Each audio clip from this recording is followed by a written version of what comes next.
Not everything come down to how you carry it in the street. I mean, it do come down to that if you gonna be in the street. That ain't the only way to be. Well, here it is. Yeah. Well, here it is. The world is bigger than that. At least that's what they tell me. Like, how do you get from here to the rest of the world? I wish I knew. When you walk through the garden, gotta watch your back. Well, I beg your pardon. Walk the straight and narrow track. If you walk Alex Cottrell and Toby Huntingford present Caught on the Wire. This podcast is an episode-by-episode analysis of HBO's widely acclaimed TV series about the city of Baltimore, its people, and its many problems. Find more information about the show and all the episodes online at caughtonthewire.wordpress.com.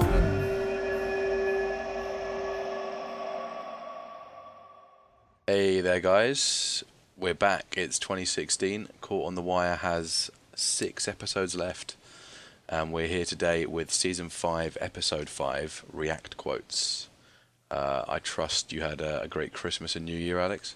It's very relaxing, thank you. And just want to say Happy New Year to everyone and welcome back to the show, because it's been a slight delay in us returning, but definitely back now, ready to get cracking with the remainder of the episodes. And like you say, there are very few left now, so we're getting very close to the end, that halfway point of Season 5. Yeah, we got to treasure every moment from now on, I think. It's we're gonna miss this. But as much as I'd love to discuss Christmas and festivities and New Year's, we have a lot to get through in the mailbag. Yeah. So let's have a look at who wrote to us. So we first heard from Daniel Macaro, who was writing to us just before Christmas as well. And wanted to just throw out there that a podcast called Unspoiled, and that's where one half of the podcasting team has never seen the show, and the other is the Elusive Experience Guide. So it stars 2 great women who have covered a lot of things, from A Song of Ice and Fire, Harry Potter, His Dark Materials, The Walking Dead, so a lot of properties.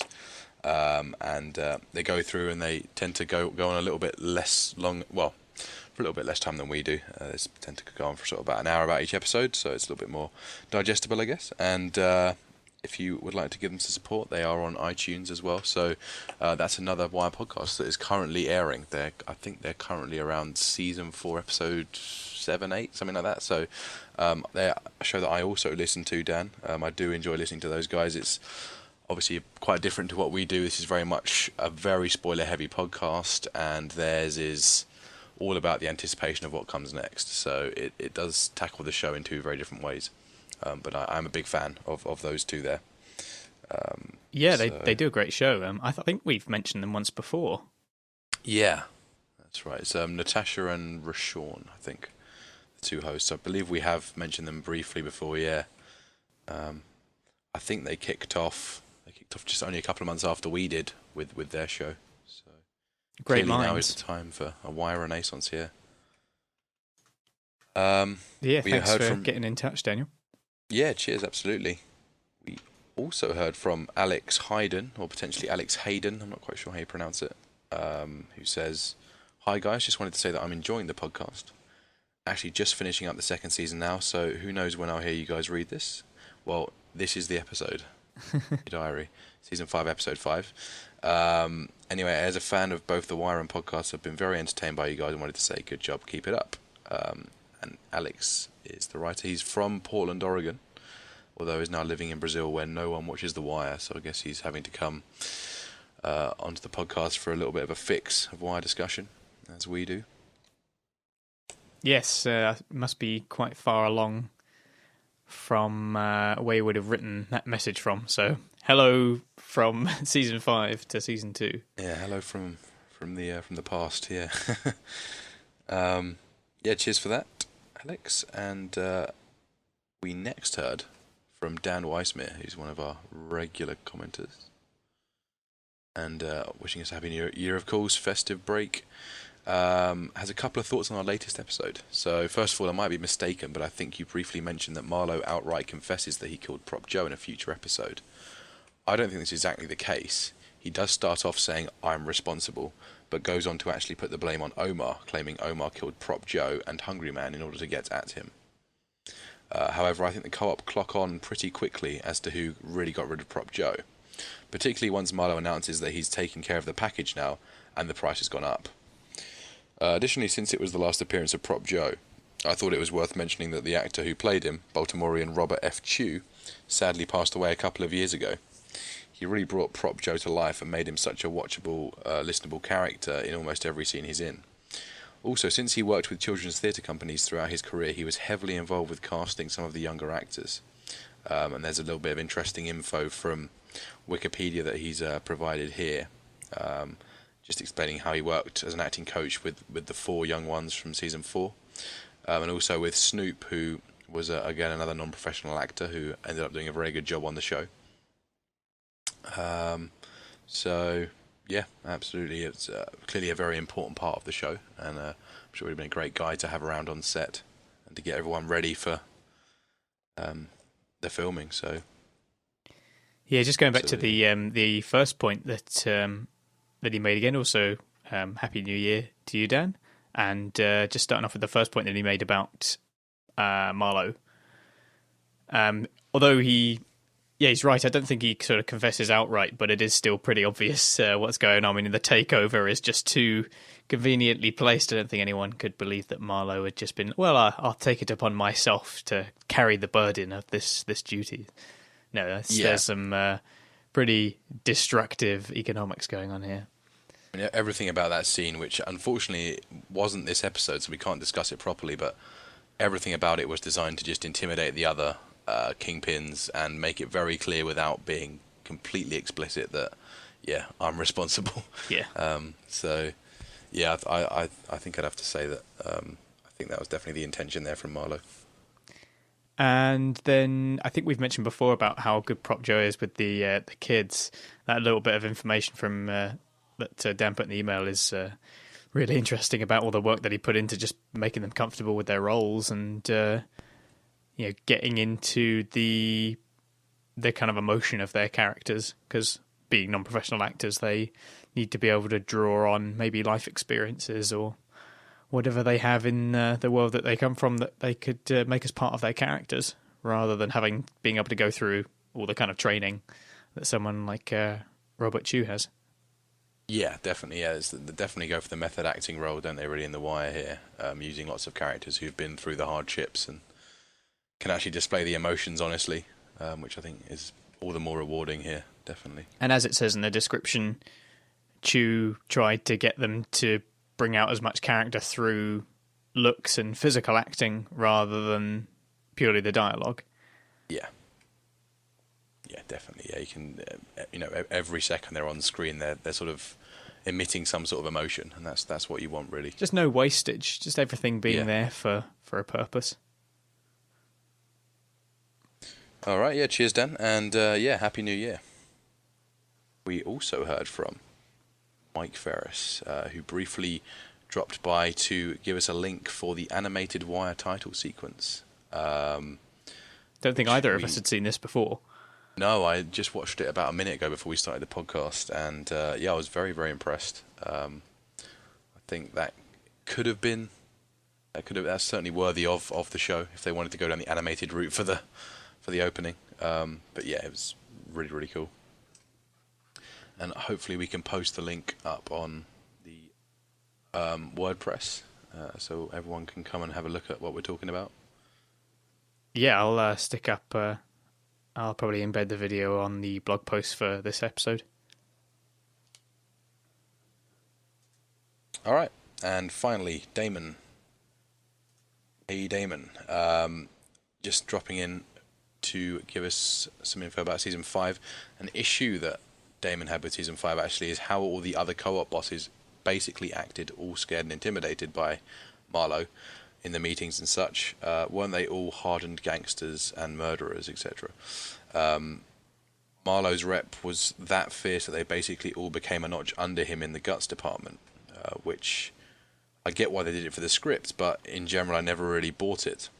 Marlo had Chris and Snoop, but surely all those other bosses didn't rise to the ranks without similar counterparts. Thoughts? Yeah, I kind of think that's quite a legitimate point, to be honest. Yeah, it's definitely a good point, even when you consider that a lot of these guys are coming from that old days perspective, a kind of Barksdale and before era, where perhaps there's a little more. I mean, they're the ones that are going into this co-op in the first place. They were far more attuned to the idea than Marlo has ever been. So they're clearly part of a different breed of gangsters in some ways, and that's demonstrated through the ferocity of Marlo and his crew, and, for example, Slim showing that understanding that the game is the same. It just got more fierce. Maybe you could argue that a lot of these other mobsters haven't caught up. They're a little more like Joe, too trusting, perhaps. Yeah. But it is still a good point that Damon makes, that surely a certain amount of ruthlessness is required to even get to that level of standing. And maybe there are times in those co-op meetings where there's just a little bit too much leeway given to Marlo. They do treat him with a little bit too much privilege.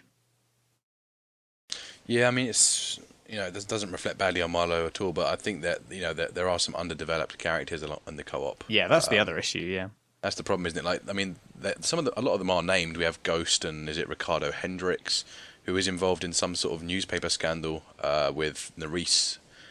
So, that these characters do sort of have involvement with the story, but... Yeah, Hungry Man, of course, yeah, there's a few. I think there's probably the only three. But we never really see what they're made of. They'll make a few comments here and there, so it's not just Prop Joe that's speaking at these meetings. But, a show like The Wire just doesn't really have the time when there's already 1,000 characters on the payroll to go and explore new ones, I guess. As lovely as that would have been to really flesh out and address this issue that because if Damon's brought up. If they're going to jump in and they're going to stand up to Marlo, then it makes them really important to the story all of a sudden. Yeah. So you have to kind of introduce that in some way, or accept them as part of the main ensemble for an episode or two. Yeah, exactly. And I mean, Ricardo Hendricks comes the closest. Fat Face, no, not Fat Face Rick. Is it? Yeah, it Fat is. Face Yeah. Rick. But yeah, he never really stands his own ground. He's there to facilitate other things, really. So yeah, it's certainly something that does beg the question: are we just seeing the real ruthless characters in the street? I guess there's an element of having lived under Prop Joe's very efficient rule and very business-like approach to things over the past couple of years. They're suddenly trapped in this sort of mind state where the monopoly has come in, has usurped the power, cornered the market, raised the price, and they're kind of in a situation where they can't do much about it. A lot of dangerous assumptions being made, kind of like Joe did, that by taking all of these steps he could civilize Marlo. Complete oversight on his part, and that idea has got into the minds of many of the other gangsters, perhaps, and they're thinking the same way. So that's some ways to try and explain it, maybe, but it's definitely, like you say, begs the question as to why nobody's standing up, and I think it's just largely, script issues and having to retain the world to some extent. I mean, The Wire goes for so much completeness that any amount of lacking kind of feels like it needs an explanation. Yeah, that's it's when we get down to these little elements here that we realise the sort of the actual quality of the overall attention to detail in most places. And interesting, yes. I mean, I've never really considered that, but it just goes to show that there's always more digging to be done with The Wire. Definitely. So yeah, thanks very much for that, Damon. Yeah, cheers. Absolutely. All right, Alex, I'll hand over to you for our recap.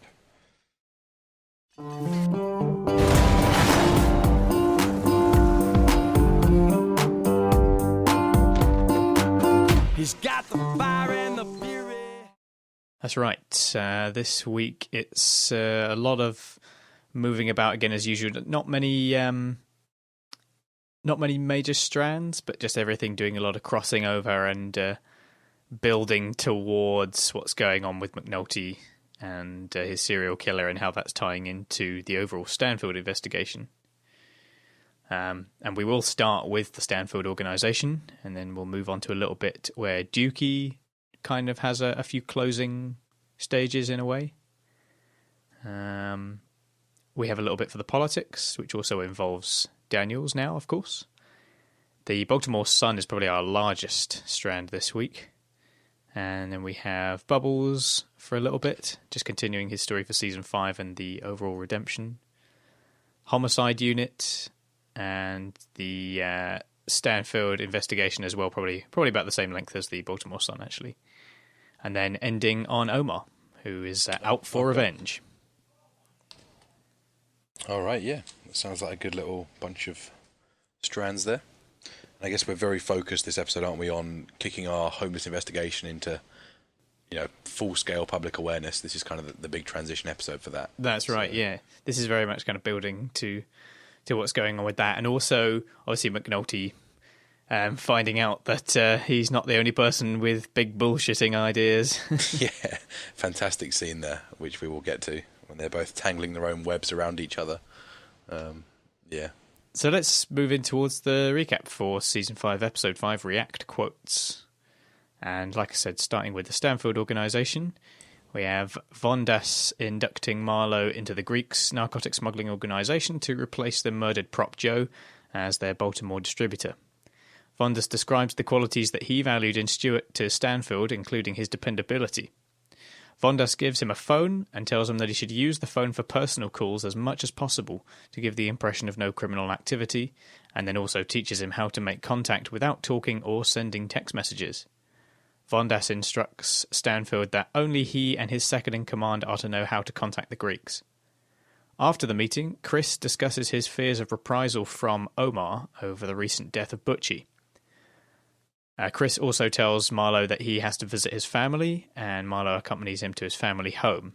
Chris says goodbye to his family and explains to Stanfield that he has told them he is going away on a business trip for a few weeks. So our sort of opening scene, and then how that follows, following the titles. Yeah, opens very much almost as a funeral for Joe. Out in the sunshine and the tranquility, a very different place to where we left off last episode. Yeah. Certainly. Everyone in their dark clothing to sort of pay some sort of memory to Joe, but mainly talk about the future of business now that he's gone. Death is hanging in the air, but there's not much mourning going on, I don't think. No, I mean, Vondas had his moments of tenderness in Season 2, but I don't think he really has much time to afford to mourn Joe's loss. He's a businessman at the end of the day, so... So a nice shot with the bodyguards there in the foreground and the bench in the background. Yeah, definitely. That was a really, just a very memorable opening again. They always seem to sort of add a few extra bells and whistles for the opening scenes, and that this one certainly had it. I will mention now that it's nice that the episode begins, obviously, as this induction to the Greeks happens, and Marlo is introduced to the way that the Greeks work in general. And how they value their privacy, and also how they want to almost have a kind of public image in terms of the police. They want to be seen as not having any criminal activity rather than hiding away completely. And it's nice that the episode begins with this new method of communication that's shown to Marlo, and it's being demonstrated without us seeing it. And then right at the end of the episode, we have Lester coming into contact with this new method of communication and not knowing what it is. So it's kind of this slow reveal from the beginning to the very end of the episode about what this new communication is. It's just kind of a pointer at the beginning and the end. And of course, this turns out to be picture messages, as we find out. Yeah, it's the cryptic clocks, isn't it? It is nice how the episode bookended that, and in both instances, it was incredibly cryptic, wasn't it? As you say, we don't really see anything. If you were a first-time viewer, there'd be no way you could work it out. But it's nice for us on our repeat views to see how they are sort of making allusions to these things, and I think they both sort of make noises, don't they, when it happens? And Marlo certainly makes that noise, and then Freeman seems to make it as well. Yeah, it's just a kind of, it just gets a load of static. It's just noise from the file. Yeah, and it's interesting how we also see through this that Marlo's knowledge, or certainly gaps in Marlo's knowledge, are still being filled. He spent all of season 4 and 5 getting tips off Prop Joe, thinking he'd reached the apex of his gangster sort of knowledge and wearing the crown, but there's still places above you, there's still more to learn, and he totally saw the logic in actually going back to having the phone after having ditched them not too long ago beforehand. So it's certainly cool to see that, and Spiros certainly makes an impression on him. That's right. He quite happy to accept him in here, knowing that. I guess he knows most likely what's happened as well. I mean, what do you think is probably going through Spiros's mind about what's happened to Joe? Spiros and the Greek already had that chat really before it happened, which was nice because the show never makes a point of sort of offending anyone's intelligence. Everyone is generally on the same level with people. But it's very clear that they know they just topped Joe, and they also did it in a calculating way that they wouldn't be. Marlo's the only solid replacement that they'd need. So yeah, clearly that's what happens. Everyone's on the same page, and we're just going to have to work with these circumstances and kindly accept that you've kind of inconvenienced us, but ultimately, what can we do? So after this, we have Chris saying that he has to go and visit his family, and obviously he's accompanied by Marlo, and we get kind of a bizarre scene of the Partlow family life. It's very brief, and the only giveaway appears to be that lady's look of disdain as Chris waves and leaves, but we don't really see much in the way of family life here. It's a real quick glimpse, and is an almost sort of Norman Rockwell-esque picture of family life. Yeah, it's really weird and sort of fleeting, isn't it? And it's a classic Marlo formula, really. Mostly cold and calculated characters, and then occasionally they'll throw us a curveball, a glimpse of that humanity to make it a bit more complicated and a bit more interesting. And this is probably the most stark example that we've seen. And certainly for Chris, it really does, show us a lot without revealing anything. Like, there's no words uttered, there's just a little smile, there's a little dole. And even Marlo seems a little bit touched here. It's there's some sort of genuine, odd family connection. I think it might be the only time in the show, actually, where Marlo does something for someone else. Like, he goes out of his way to help, Chris do a send-off with his peoples, as they say. So, I like your peoples, I think is the word he uses. Just the idea of downtime as well, because obviously they're in this phase where they're now wearing the crown, or Marlo certainly officially thinks he's now wearing the crown, and they need to celebrate. And Marlo's very good at achieving the crown, but his lack of emotion would make it interesting as to how he might actually enjoy it. How would he really celebrate this? And they certainly suggest Atlantic City is the place to be, and the celebration won't really go much beyond making more money by the sounds of it. But it's certainly cool to see how Marlo reacts now that he has achieved his goal that he's always been looking for. Is there anything else you want to say about that little section there? No. Nice little opening, and again, really weird that they would go and combine this idea of compassion for a kids and a family when you do have a character that's just incredibly brutal and very disconnected most of the time. Again, it's sort of sends out a lot of mixed messages. Yeah, an interesting conflict that, it makes sense. I mean, yeah, fair enough. I mean, we didn't see enough of it to really comment on it, but it is interesting, certainly interesting. So our second section for the Stanfield organisation, Marlo and his enforcers meet with their attorney, Maurice Levy. Levy discusses the gun possession charges against Chris and Snoop and characterises the case as simple. Chris worries that the person whose name appears as the owner of the vehicle cannot do time, and Levy suggests replacing her with someone who can. Marlo gives Levy a cheque for money he needs laundered. Levy takes down Marlo's new contact details. And Levy's investigator Herc arrives at the office as Stanfield leaves. Later, O-Dog, Vincent, Snoop and Stanfield eat Chinese food at Vincent's rim shop. Monk arrives and tells Stanfield that Chris is behind him, Stanfield and Vincent notice that Monk is wearing a bulletproof vest and chastise him for it. And Chris reports that Omar waited outside of Monk's building all night and left before morning. He expects Omar to return. Yeah. So just a little more kind of... I guess to them it feels like cleaning up. It feels like they're just sorting the last few matters of business as they prepare to celebrate. But Omar is still slightly... there's an undertone of threat there for them. So... Yeah, it's the sort of episode where, they've mostly left the Stanfields out, haven't they? It's not particularly focused on them. They give them a little chance to take a breather before they go on to the next chapter. And they're just, as you say, mopping things up with Levy. Also nice to see a little bit more of Levy. This is definitely Levy's season. And this is the first time I think we've been able to see Levy admit that it's about himself and not about the client. Obviously, we knew that the whole time. Because of that greedy element, but he admits it very clearly to Herc here that if we let them use their phones, then we are looking at wiretaps, which is good for me because he's going to need a lot of legal assistance on that. So he's certainly thinking about a longer con than just necessarily his client. He's just kind of quite it's quite evil, really, when he's saying about Joe gave him to us just in time. Yeah, that's the key line, isn't it? It's a big plan for everyone, really. It's not.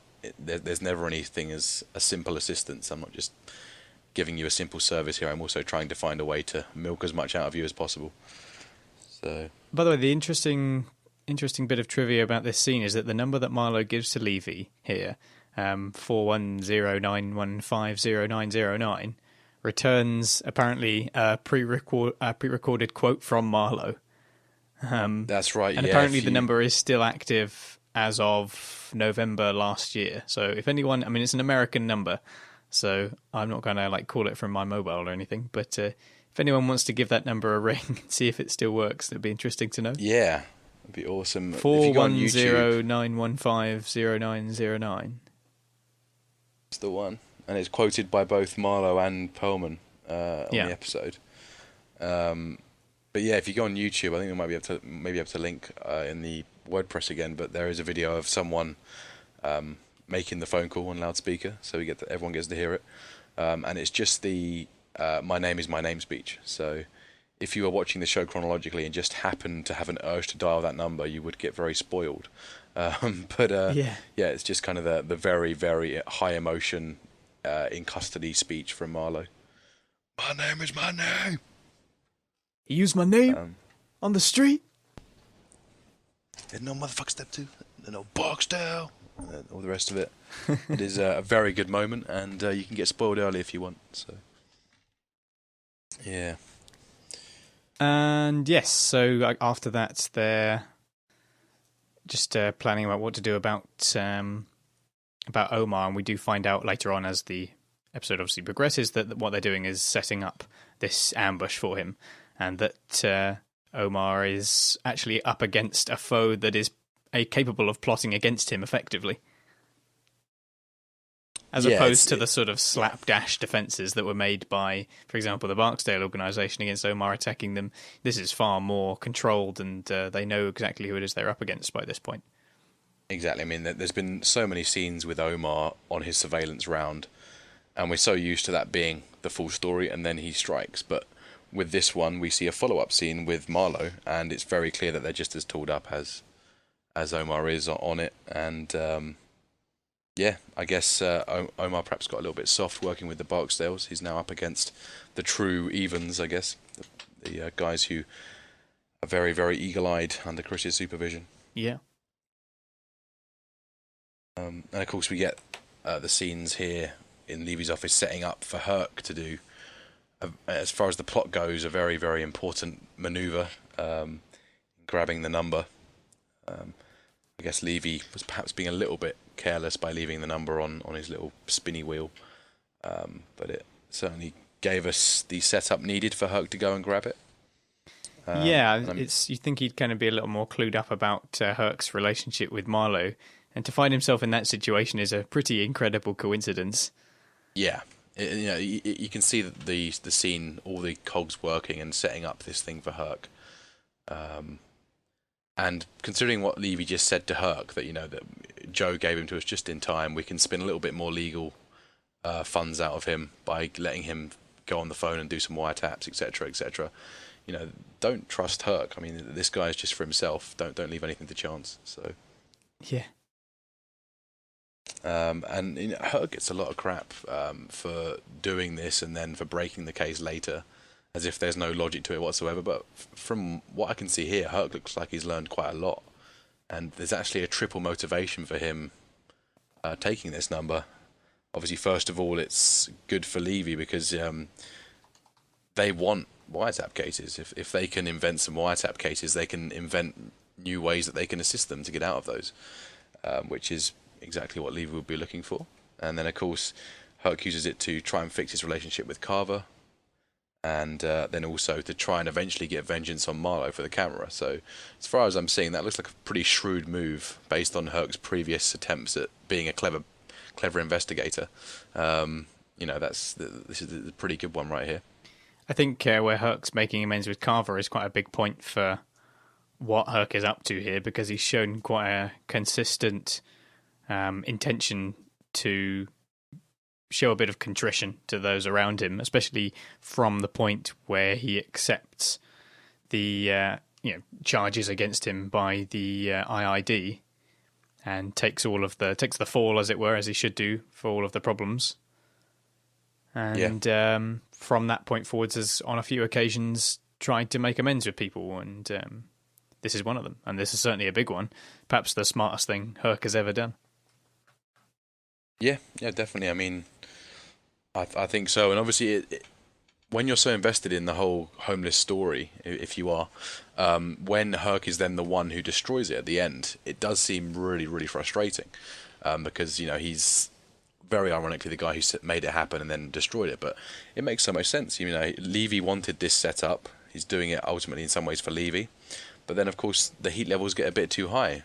You've got Freeman and McNulty working this. They're going to really push to the point where Marlo is vulnerable, and Herc is then able to stop it. He's then able to tip Levy off at the right moment. And, it's... For Herc, as far as Herc goes, it's a very good set of moves that actually do work well to elevate him. But in terms of the plot, it's very frustrating. Not the first time Herc's done something like that, because I remember in Season 3 with Amsterdam, he's the one that calls the reporter that blows the whole of Amsterdam. Yeah, so he does have his moments of, definitely controversy. He definitely really causes damage every now and again. Yeah. So Herc is strange in that sense that he is a doofus and is also really instrumental in a lot of major events throughout the show. Yeah, it's quite weird, isn't it? Because all of the scenes where he does have an input or a really big influence, they're not big scenes in themselves. It's only in retrospect that you can really see the gravity of what he's done, and that's what's particularly entertaining about them. Yeah. Okay, all right, so that's everything for the Stanfield organisation. Shall we move on to Dukie? Yeah, let's have a look, yeah. Okay, so I'm going to do Dukie's strand all in one go. And we start with Dukie walking with Bug home from school, learning about his classes. As they pass Michael's corner, Kennard throws a bottle at Dukie, provoking a fight.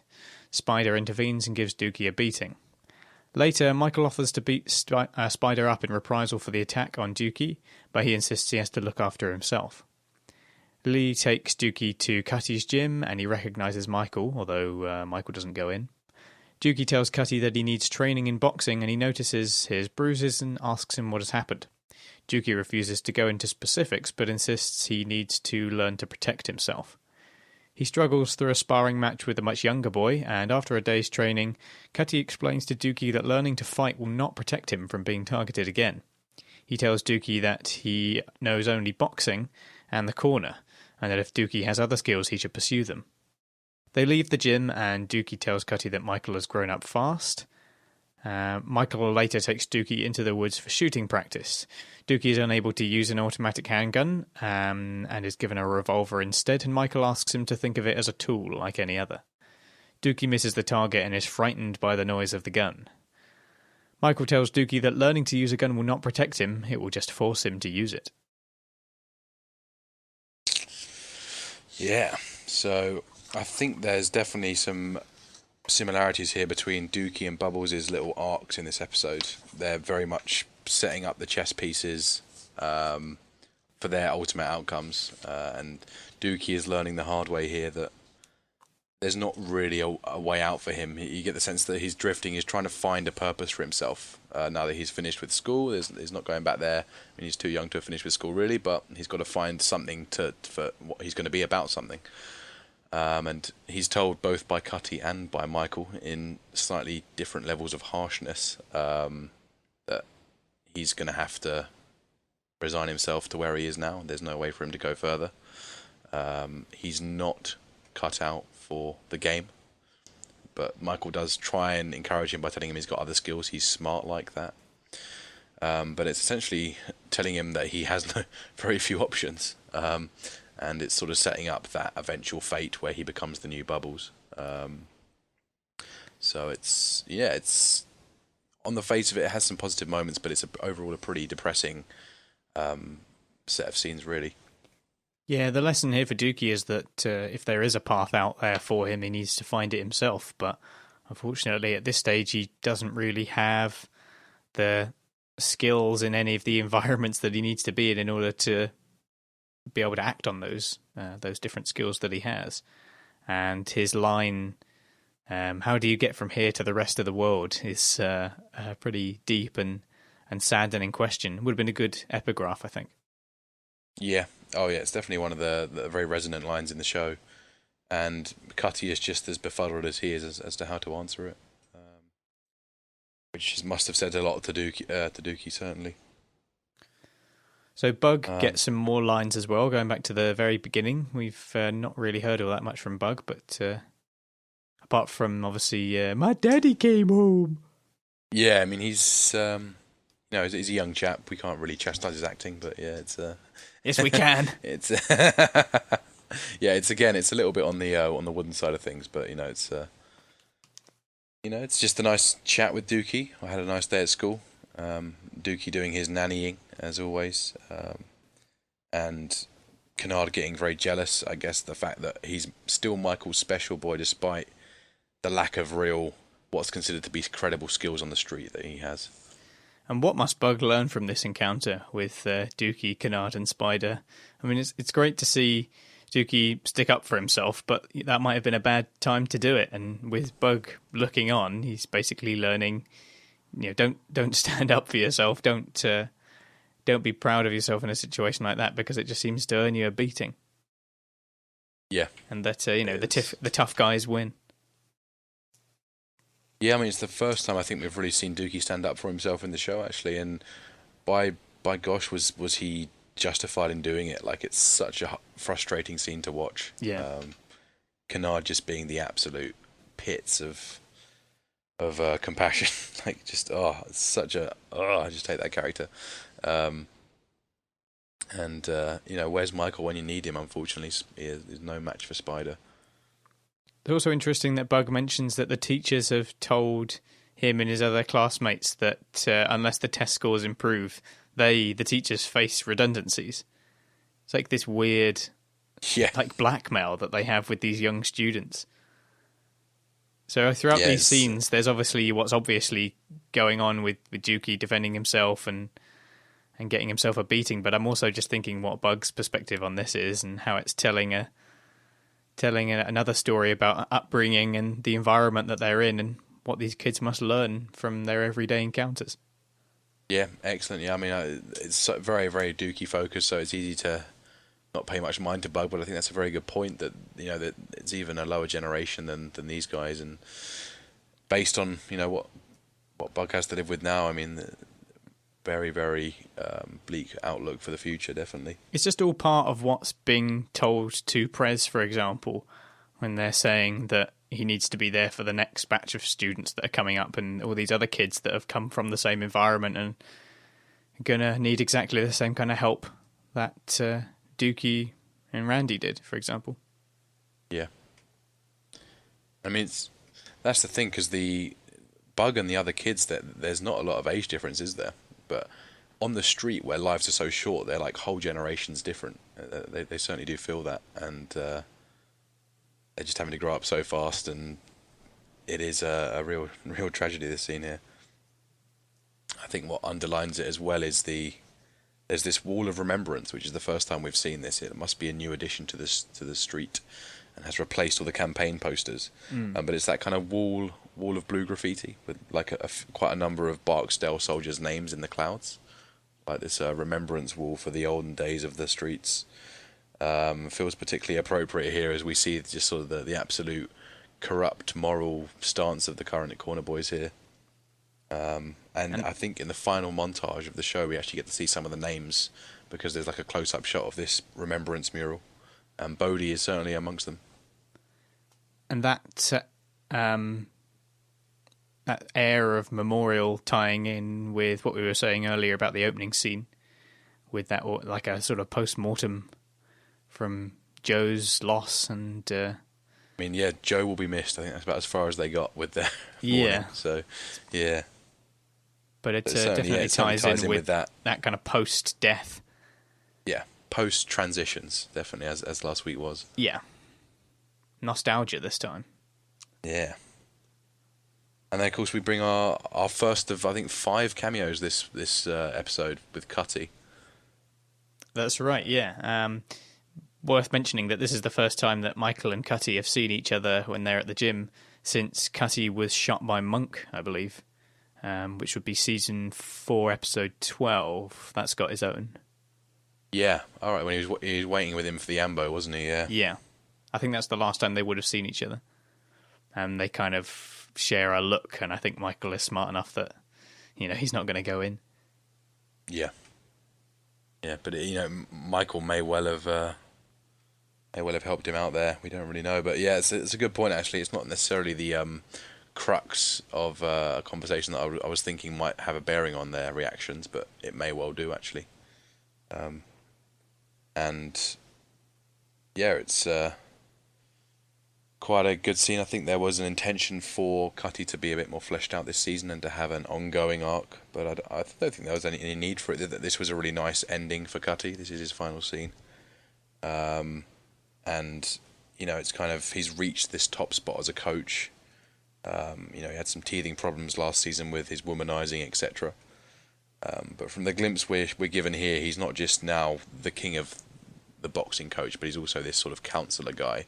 And he's giving Dukie some very frank and quite encouraging advice in some ways, but, in other ways, very sobering advice. But it is, it's that send-off is the natural conclusion for Cutty. He very much feels like he could have been one of those guys that he was learning off in season 3, one of those veteran boxing coaches. Yeah.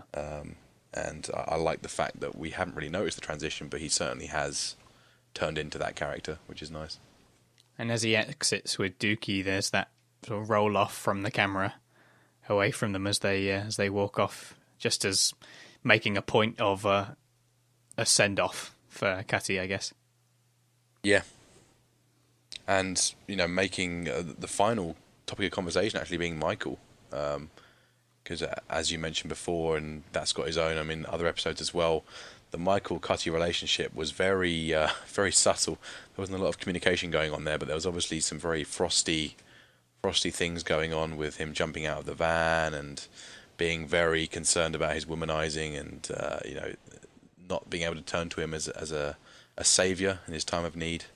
So it's certainly something that's rubbed off on Cutty. I think Cutty's certainly been a bit scarred by the way Michael reacted to him and taught him, gave him a dose of his medicine back in season 4. One last thing I want to mention about Dukie Strand here is that I like that after the fight starts with Dukie getting a bit of a beating, I like that the bottle that starts the fight is rolling around at Dukie's feet as we cut to him getting a beating from more than just Spider. We have that catalyst and its effect in shot together, which is kind of nice. That's well, true. It's not nice, but it's a good effect in terms of TV drama. Definitely, yeah. I do quite like Cutty's dropping head when they finally get to the end of the game and it's like, there's just no hope here. You have to... Right, so should we move on to politics? I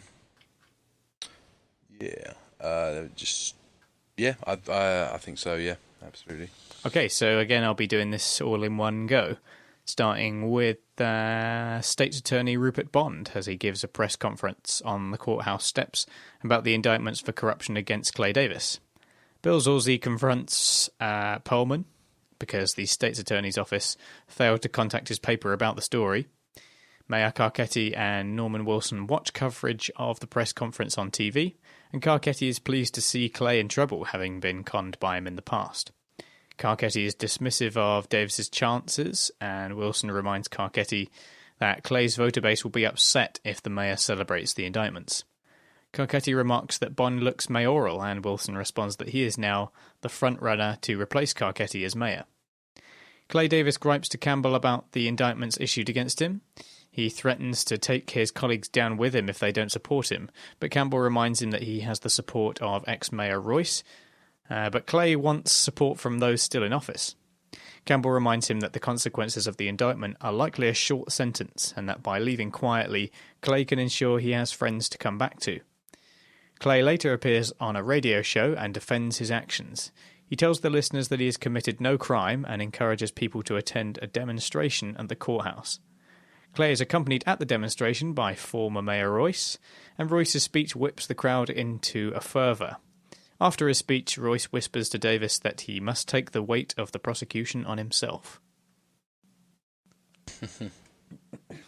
So, starting with someone else making a move, we've had a look at various couple of characters kind of making moves for their advancement, and Rupert Bond is another one of them. He's making a bit of a political grandstand for Clay Davis. And I guess of all the, of all the political statements that have been made by various characters, this does seem the least egregious. I suppose I don't really mind too much that Bond is making a bit of a grandstanding political move here, because normally if we see it coming from Carcetti or Royce, particularly from Carcetti, when we have built up an idealised notion of him, it can sometimes be a bit cringeworthy to see him trying to make a bit of a moment out of it. But Bond, even though we've seen very little of him, seems a little more relatable perhaps, and it doesn't seem like there's as much malice behind him making this kind of manoeuvre. He just seems like he's genuinely good at his job and knows an opportunity when he sees one. Which is maybe just partially due to less developed character. Yeah, that's certainly the conflict with the scene, isn't it? Like, he's doing something very noble here. He's telling the people, he's making it clear that Clay Davis is a corrupt man, no matter what you hear. I'm explaining to you in the simplest of terms how that's the case. But there's also something that we know tends to impede progress from looking at the show. He's also promoting himself, as you say, and there is that weird conflict with, what is otherwise, he's proven himself to be very noble so far. What is he really more worried about in this situation? Is it actually the Clay Davis trial, or is it himself in the future? One might argue that if he's interested in these sort of cases and genuinely wants to bring those who are causing trouble in these institutions and are making them resistant to change and progress, if he wants to further his career so that he might get in a position where he can do more of that, then that doesn't seem like too much of a problem. But again, we don't really know enough about Bond to say for sure. Yeah, but then you got to be careful that you don't do what Carcetti does and use that as an excuse to not do your current job. It's a fine line, and it's impossible to really get it right, I guess. It's certainly a good scene, and it's very frustrating that later on, everything that Bond has been saying here has fallen upon deaf ears, and everyone is rallying behind Clay Davis, who has done nothing wrong. And what some of the language he uses when you're in these power structures, everyone can suddenly turn against you unjustifiably, and it just falls upon complete deaf ears. Carcetti's arrogance continues as well regarding Clay Davis, where he's watching him on TV and is saying to himself that there's no way he's getting out of this, which is perhaps jumping the gun a little bit, as we find out. Yeah, that scene is certainly... They do a lot of relishing the thought of Davis finally going down, and it's all there just so we, as sort of repeat viewers, can see the foreshadowing in it, and the actual fact is that the reality is he's going to escape, which is again, very, very frustrating. Again, this show just doesn't really know how to satisfy people in terms of a real payoff, but that's what the show does. Perlman in this scene looking very, very smitten with Bond's speech as well. There does seem to be a little bit of extra chemistry between those two, which was something brought up recently on the Unspoiled podcast. Natasha, the main host there, believed, having not seen the show, that there would be a love triangle erupting between Bond, Perlman, and Daniels, which does never come to fruition. Perhaps that was a plan, with a 13-episode season, perhaps. We don't know, but... Possibly. Yeah. And then I was also thinking that perhaps the show trying to make a bit of a point about political figures pulling the race card a little bit, trying to sort of gather unity based purely on race, and it's particularly terrible to see Clay Davis doing that, being as horribly corrupt as he is, trying to draw people together for that reason and paint himself the victim for those reasons. Yeah.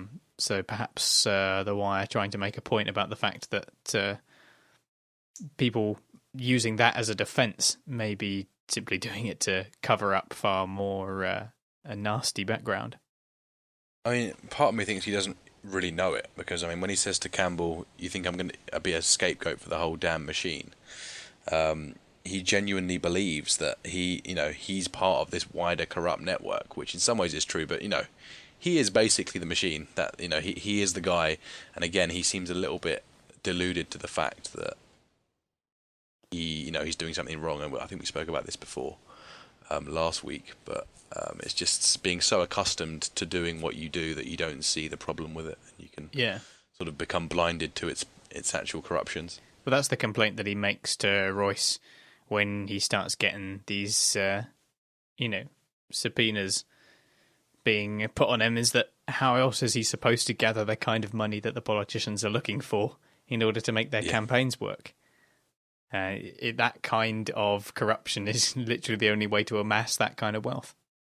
Yeah, it's just the way he goes, and he sort of convinced himself that he's just this cog in a wheel of corruption, and that he himself isn't the main cause of concern, when we know that he is head and shoulders above anyone else in the courthouse that we've seen in terms of his sliminess and absolute dirt that he's got on him, really. Yeah. And again, it's nice to see Clay a little bit of balance. We see some real moments of fear here, that his chat with Nerese Campbell is rocky for him, a very rocky ride, and he seems to completely submit to, again, Nerese's second time she's given this speech about going quietly. Very much getting his fears up, and then all of a sudden he can switch mode, and he is an incredibly good politician when it comes to saying the right things at the right times for the public appearances, and that radio show, based on personality alone, I mean, of course you go straight for Clay Davis, because he comes across very, very well, but again, it just hides the fact that he's avoiding any discussion of any actual tangible substantive information the whole time. It's just complete smoke and mirrors. Yeah, he knows how to sculpt his public image depending on the situation, and got a lot of people there eating out of the palm of his hand. Definitely, yeah. And as we see literally, I mean, when they go back to the courthouse again, and Royce, second cameo.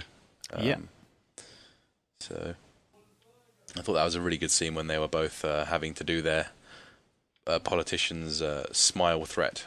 That must have been quite tricky to act out, actually. Yeah. I wonder how many times that's happened as we've been watching TV or watching some interview, and people smiling and waving on some steps. And they're probably having some kind of conversation not too different from that one under their breaths as well. Definitely, yeah. And then, there's a lot of scenes that do make you sort of scoff here. This is one of them, and then particularly when the guy starts singing, "We will not be moved." It's just like, oh my god! It's like, oh man. I guess it's also worth mentioning Bill Zorzi's arrival, obviously complaining about him not being contacted about the story, and I think Rhonda says that she put it out for the reporter who had left months ago, So it's just showing that the Sun is kind of being left behind by these buyouts and people disappearing and information not getting updated is really damaging their ability to do decent reporting that they're supposedly being asked to do with less resources. Yeah. So just a little reminder of that here. Yeah, definitely. And they build on that, don't they, in the Baltimore Sun, where he's they're ripping his story to shreds without him really having the proper training to be the police reporter. Yeah. So, yeah, it's something that they spend a little bit of time on this episode, just again, sort of telling us how the papers are dying. A nice dose of Clay Davis, and again, we can see in a number of ways how the case against him is in some ways quite strong, but in some ways it's quite weakened. There is the fact that it's such a complex case. I mean, when they were discussing it a couple of episodes ago, it's something that you can't really communicate with the wider public in a very easy way without using jargon. So I guess that works in his favour in some ways, and then you also have the fact that the homeless killings are superseding his stories on the front page. There's a few things that are working towards his potential release here, so it's good to see. Well, speaking of which, let's take a look at the Baltimore Sun now then. Yeah. And Alma has a phone conversation with Jimmy McNulty about the fake serial killer that he's created. McNulty convinces Gutierrez to suggest a story about the killer acting from sexual compulsions without having to fabricate specific details. Alma gives follow-up information from the police beat to Gus, and she brings up the homeless murders and new information from McNulty. Gus agrees to bring it up in the editorial meeting. And in the meeting, the sports desk editor relates a story on Bud Selig and baseball's half-hearted response to recommendations on steroid use. James Whiting asks Klebanow about front-page stories, and Klebanow suggests the Clay Davis indictment, congressional hearings on Iraq, Jeff Price's piece on Carcetti's campaign fundraising, and possibly a feature on John Waters' filming in Baltimore. Gus suggests Gutierrez's follow-up story on the homeless murders, and Whiting is unaware of the original piece.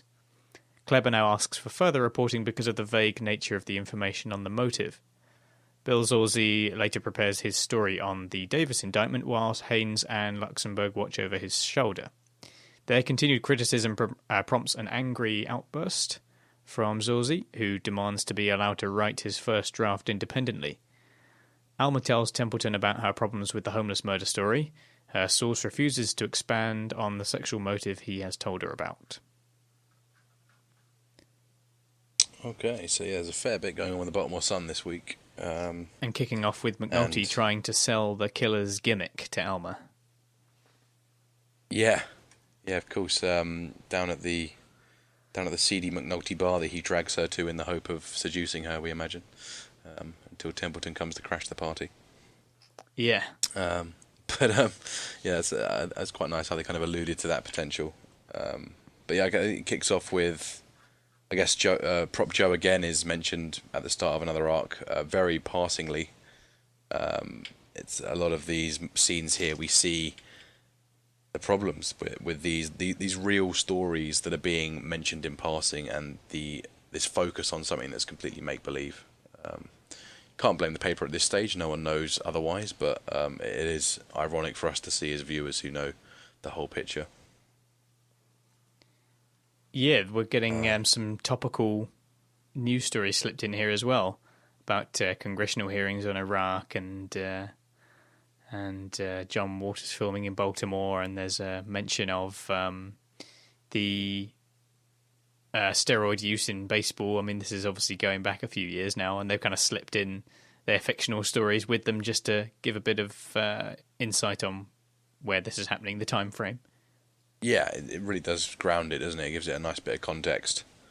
And yeah, it's a really, really nice meeting. I really, not that I've worked in a newspaper, but I really feel what people say when they say it's so authentic, this representation of a newspaper, and these sort of meetings do really feel like they're meeting the authenticity requirements, definitely. Although sometimes I do feel like that is all it's doing. Sometimes it is just there to kind of create a sense of authenticity at the paper, but it's sometimes not really doing anything for the story. It's not adding anything to what's going on. It's just providing this wider context to make us believe that we really are at a newspaper.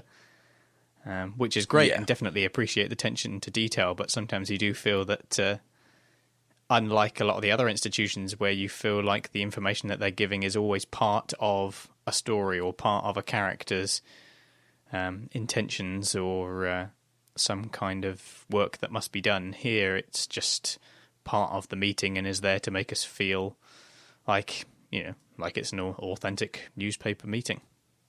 It's not really contributing much to the story per se. Yeah, I mean, I guess it just the only thing it served here was just to explain that you're going to need to go back to McNulty and milk a little bit more info out of him, really. And that's exactly what they do. And there is a great scene, of course, following on with Alma and Templeton and McNulty. Definitely one of the best in the episode, actually. And suddenly Templeton getting the idea to go and mess with things on the other side as Herc's done. For someone who's looking for publicity in sort of both senses. I mean, there's a big look of disappointment initially when Templeton appears from behind Alma from McNulty. He's like, oh crap, don't want everyone in the newspaper knowing about this, but I think there's clearly disappointment as well that he didn't get the chance to make a move on Alma if possible. And then there's the bit that you mentioned, of course, with Bill Zorzi, where he's trying to write his first draft, and is not really getting anywhere because he's got some people breathing down his neck. So that's just following on from what we saw at the courthouse.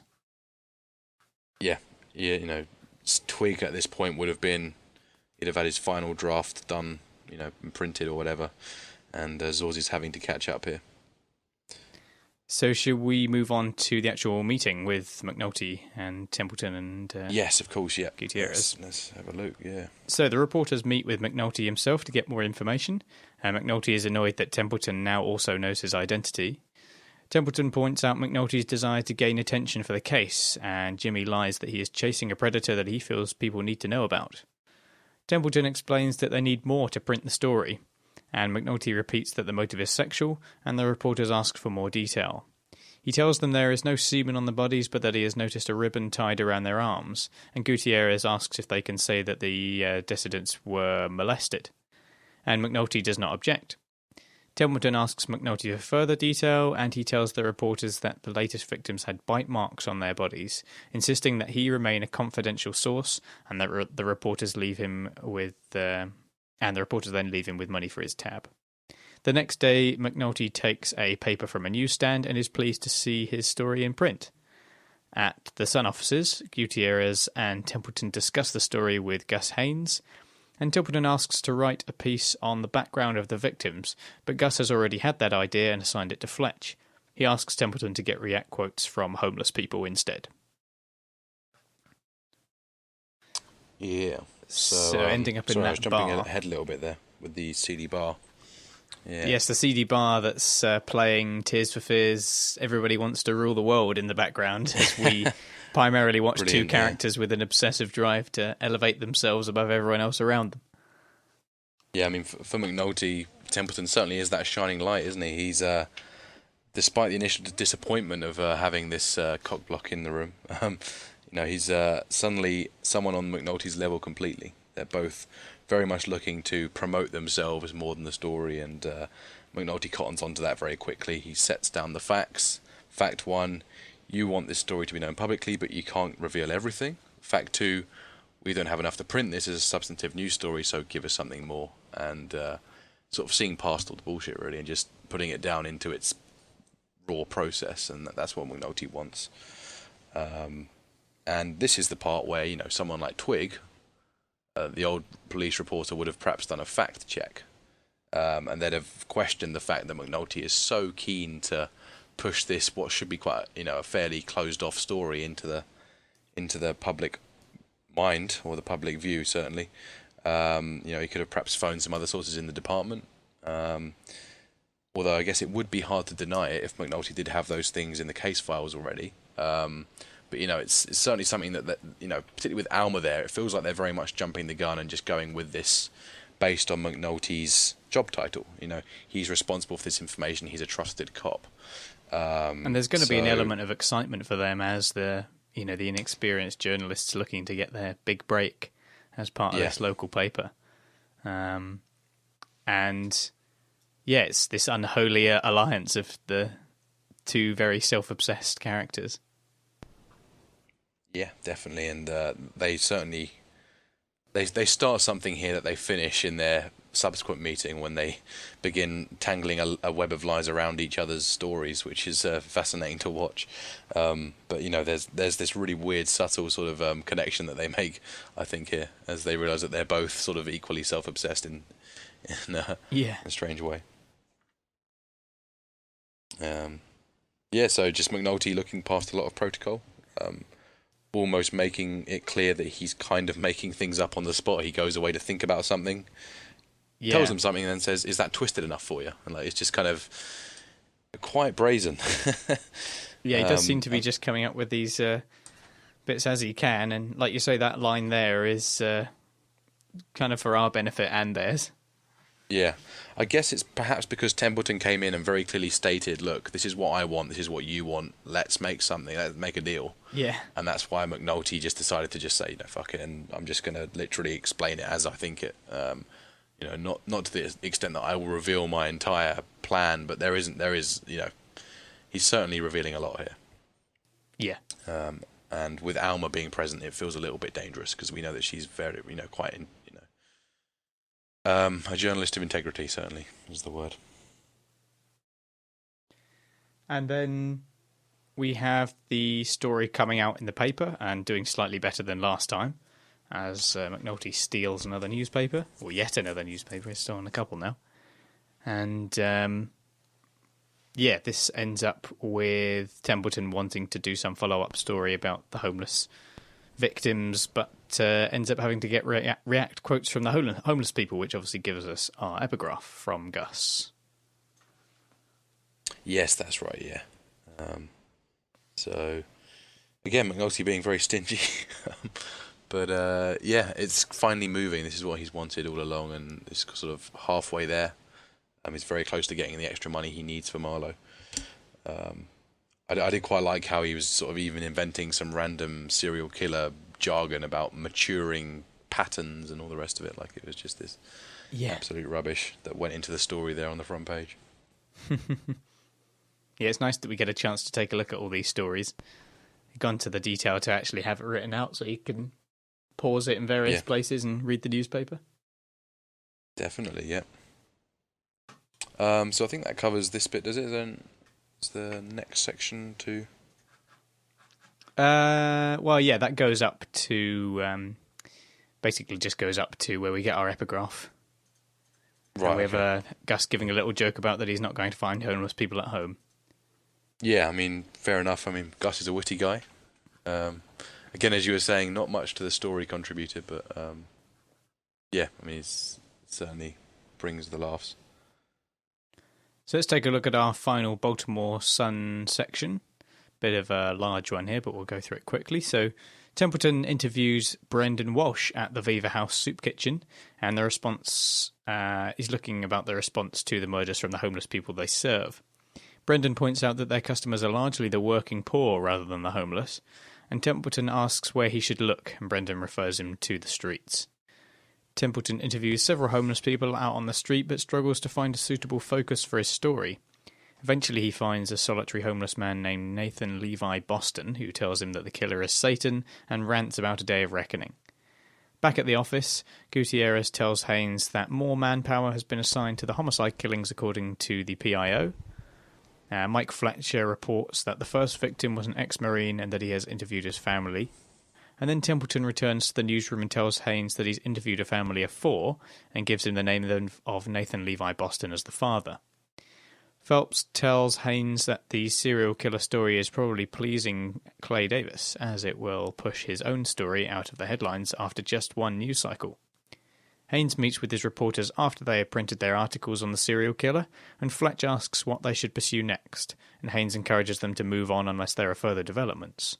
He instructs Alma to stay with the story, and he tells Fletch he owes him a Colvin story and that Templeton should be working on his school piece.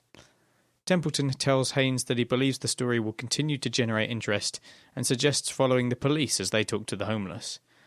Haynes credits the idea but tells Templeton that Gutierrez can investigate that, and Templeton can research further material if needed. Fellow reporter Scott Shane asks Templeton if he wants to make a start on their education piece, and Templeton puts it off until after lunch. And finally, Templeton drives to a payphone and makes a call to his own cell phone, saying nothing but writing notes while he leaves the connection open. Jump in the gun.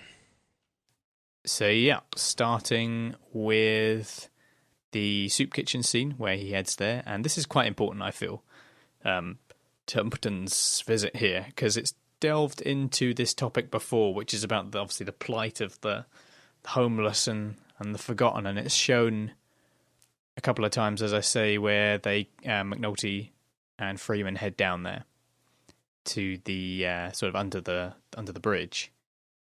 And this is also a glimpse into a pretty terrible state of affairs as well, which is those that are in work but still aren't afforded financial independence. This in itself is kind of a serious problem that the show is highlighting, even in small glimpses. And among this, we're following it through Templeton, and this is of no interest to him whatsoever because he's just interested in his money-maker story, and just seems annoyed that he wasn't told beforehand that he wasn't going to find homeless people there.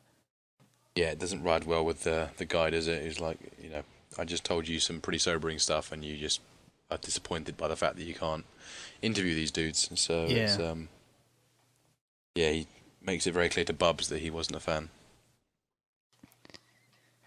And it's just the show kind of taking an opportunity to display this state of affairs with quite a lot of subtlety, not really pointing it out too hard. I mean, we get a couple of glimpses, but it's certainly the case that a lot of the people who visit these kind of places often aren't homeless. It's an unknown fact amongst most countries, certainly in the Western world, that there are still a lot of people who are working and still don't have that kind of financial independence.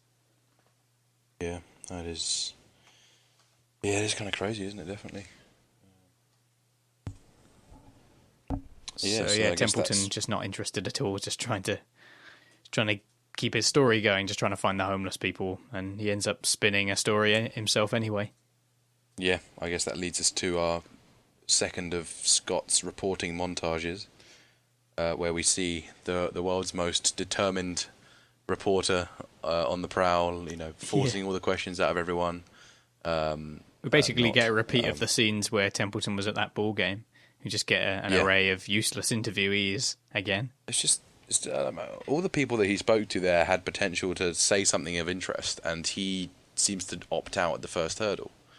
The guy who wanted an appointment, quite funnily, he could have pushed him a little bit further there and grabbed something.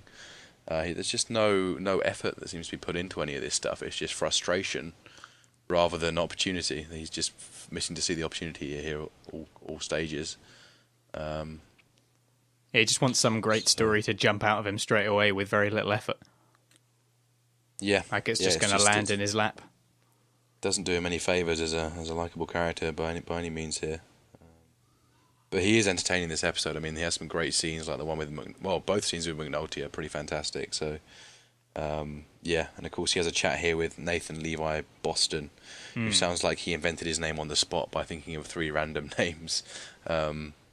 So he seems to offer a satire on what already is a satire, which is a bit interesting. But again, just lots and lots of empty interviews, really.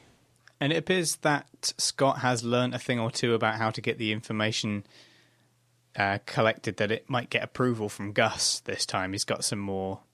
He's actually got people's details, and he knows what he needs to provide in order to make it seem believable. His actual ability to lie about this information that he's got is improving as well. Yeah, I mean, it's quite weird because we hear what Fletcher found on the street with regard to the victims. And that actually sounds like a Templeton-esque fabrication in some ways. It's a very, heartstring-tugging story about the Iraq vet, I believe. But he's proved himself to be a reporter of integrity, and Gus isn't concerned about it. But we see that Gus is constantly trying to get Templeton off the important jobs and to a place where he probably can't cause much damage, because we know that Gus is probably convinced that he does invent stuff. Yeah. And Templeton, of course, gets nothing. I believe that he got nothing from his interviews. And then when he sees Gus's reaction of disappointment, he instantly invents something on the spot here about this family of 4.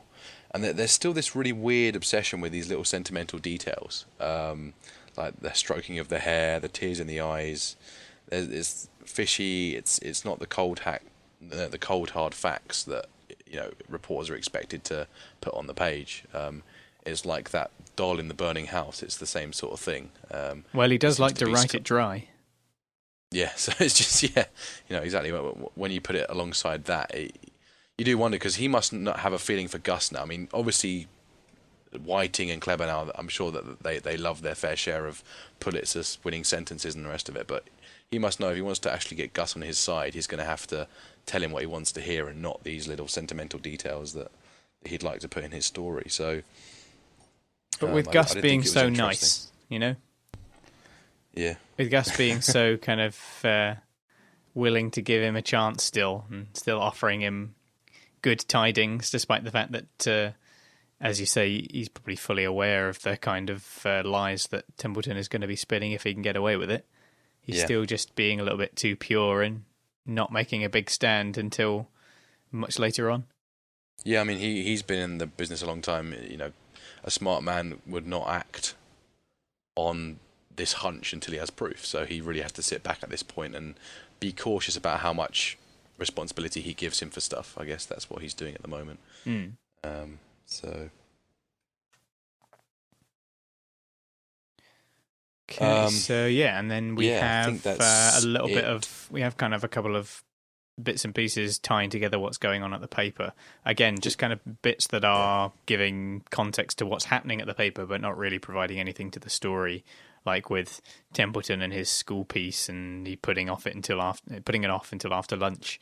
All of that is just kind of moving us towards the scene where Templeton drives to the payphone and appears to have the same idea as McNulty, in that they essentially have to call someone, and that he's going to do it himself. Yeah, it's a real. Yeah, it's just crazy. I mean, such an unjustified solution to his problem. Like, he has put no effort in. We've seen that he's incredibly frustrated for apparently no reason, and he's just going to go and completely jump the shark like that. And I mean, at least it's smart. He's leaving a record of his phone call on, just to at least substantiate some of his lies here. But yeah, it's freakishly closely aligned with McNulty's plan as well, which makes it even weirder. Okay, should we take a look at Bubbles then? Yeah, let's have a little look. So Brendan criticises Templeton to Bubbles after the reporter leaves. Brendan tells Bubbles that he is doing well in the kitchen, but that tomorrow he will need help waiting tables. He suggests that Bubbles try it for one day, and that if he doesn't like it, he will not ask again. Bubbles then visits Waylon at the crab restaurant where he works, and he asks him to accompany him to a clinic so he can be tested for AIDS. Waylon wonders why Bubbles has decided to find out now, and Bubbles explains that he is volunteering at Viva House and he is worried about serving food. But Waylon tells him that AIDS can't be transmitted by touch. Nonetheless, Bubbles remains worried and admits that he visited the clinic but could not bring himself to go in. Waylon accompanies Bubbles to the clinic where he has blood taken by a nurse. Bubbles awaits the results of his test outside, and Waylon retrieves the results envelope and Bubbles has him open it. Waylon reports a negative result, and Bubbles is both disbelieving and disappointed. Bubbles remembers that he shared needles with Johnny Weeks, who did have AIDS, but Waylon tells Bubbles that his feelings stem from his need to punish himself for his past, and that shame is not worth as much as he thinks. He continues to encourage Bubbles to let his feelings go. So connecting that to the Baltimore Sun, where obviously Templeton leaves and Brendan not too happy about his attitude towards what he just told him. And that just leading us towards Bubbles continuing to work very hard in that kitchen and kind of denying himself the more valuable position of serving.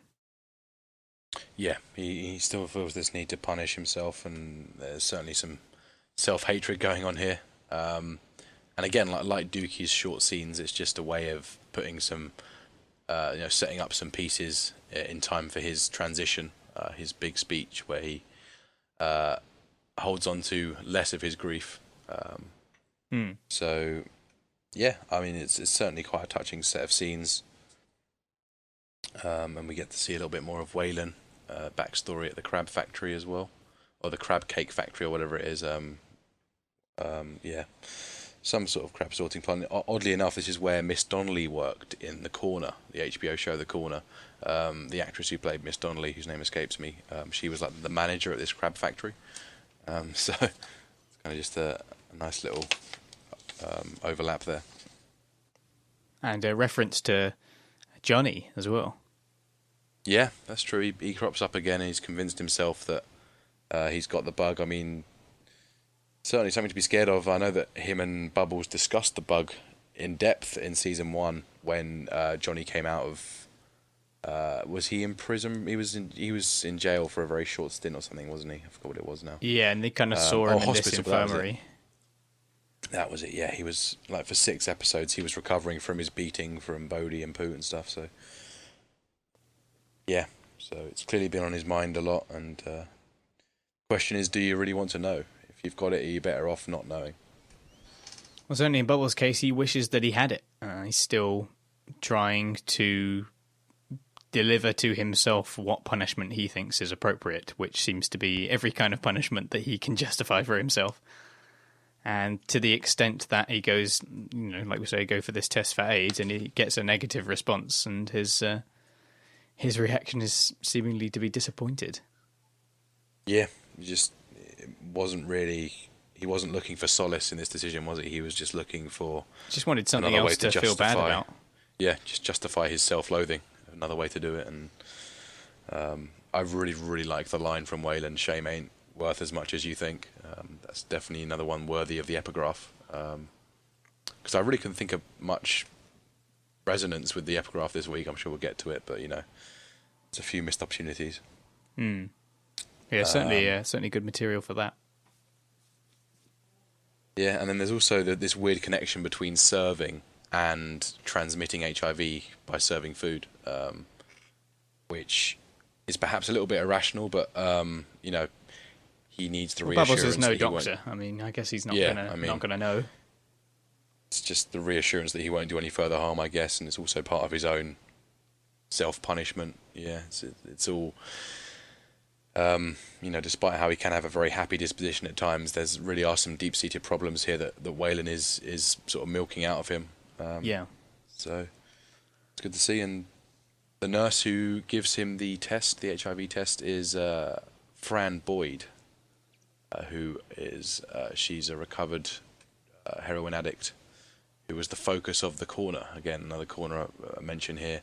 And she is the wife of Donnie Andrews, who is the Omar inspiration, who also features in this episode. So quite a few links. Essentially plays himself. Yeah, he's literally playing himself. Yeah, unfortunately, he takes the plunge this episode. He does die. Yeah. But just making you guys aware of all the links inside and outside the show and with the wider sort of Baltimore community. Both those guys now, Fran Boyd and Donnie Andrews, they work in outreach in Baltimore. So, and in that scene at the clinic where the nurse is trying to take that blood sample, is obviously struggling to find a vein on Bubbles' very scarred arms. Yeah, absolutely. Right, shall we move on to the homicide unit then? Yeah, let's have a look. Just the 2 sections for this strand, starting off with McNulty showing the homeless killer story in the paper to Sergeant Landsman, but the sergeant is already well aware of the story. Landsman tells McNulty that Daniels is already meeting with the mayor in his new capacity as Deputy Commissioner of Operations. Landsman refutes McNulty's serial killer story and throws the paper away. In his meeting at City Hall, Daniels reports the facts presented by McNulty's office, from the office reports, but admits that he has not had an opportunity to debrief the investigators involved. Mayor Carcetti asks what they can do and what they can say they are already doing. Daniels tells him they have competent investigators on the case, but they would be more successful if they were able to work overtime. Carcetti agrees to give unlimited overtime to 2 detectives only and tells Daniels he must now embrace hard choices as deputy commissioner. Norman asks what can be done to prevent further murders, and Daniels suggests using the patrol division to warn the homeless and encourage them to seek shelter. Carcetti asks about diverting patrol units to watch areas where the homeless gather, and Daniels explains that will require overtime, irking the mayor. Daniels tells Carcetti that overtime is the blood in the veins of the department, but Carcetti shakes his head. So starting off with Landsman, yeah. Not a happy man. And a lot of very concerning creaks coming from Landsman's chair that may or may not have been added in post. Yeah. It's about to take the tumble. It's definitely on its last legs, that chair, as he leans back and throws the paper in an almost sort of comic book-esque, "I don't believe your story," and throws it into the bin behind him. Just because the newspaper bought it doesn't mean us lot will. And this scene's pretty much just a setup for the Daniels discussion with Carcetti and trying to make it clear that Landsman is still believing in the old system, in how Burrell would have probably fought the story and would have tried to shirk responsibility for what's going on here. Whereas we see very much that against what Landsman thinks, Daniels is actually taking the different approach. He's sort of not talking them out of it. He's talking about the response to this, even though we're not entirely sure how much he knows of McNulty's shenanigans, because he's not done too much to hide the fact that he's kind of fabricating stuff. I mean, it's obviously he's not just saying it outright, but there is, his ego is too large to hide it. You know what I mean? Like it's not the sort of thing that's clear cut. So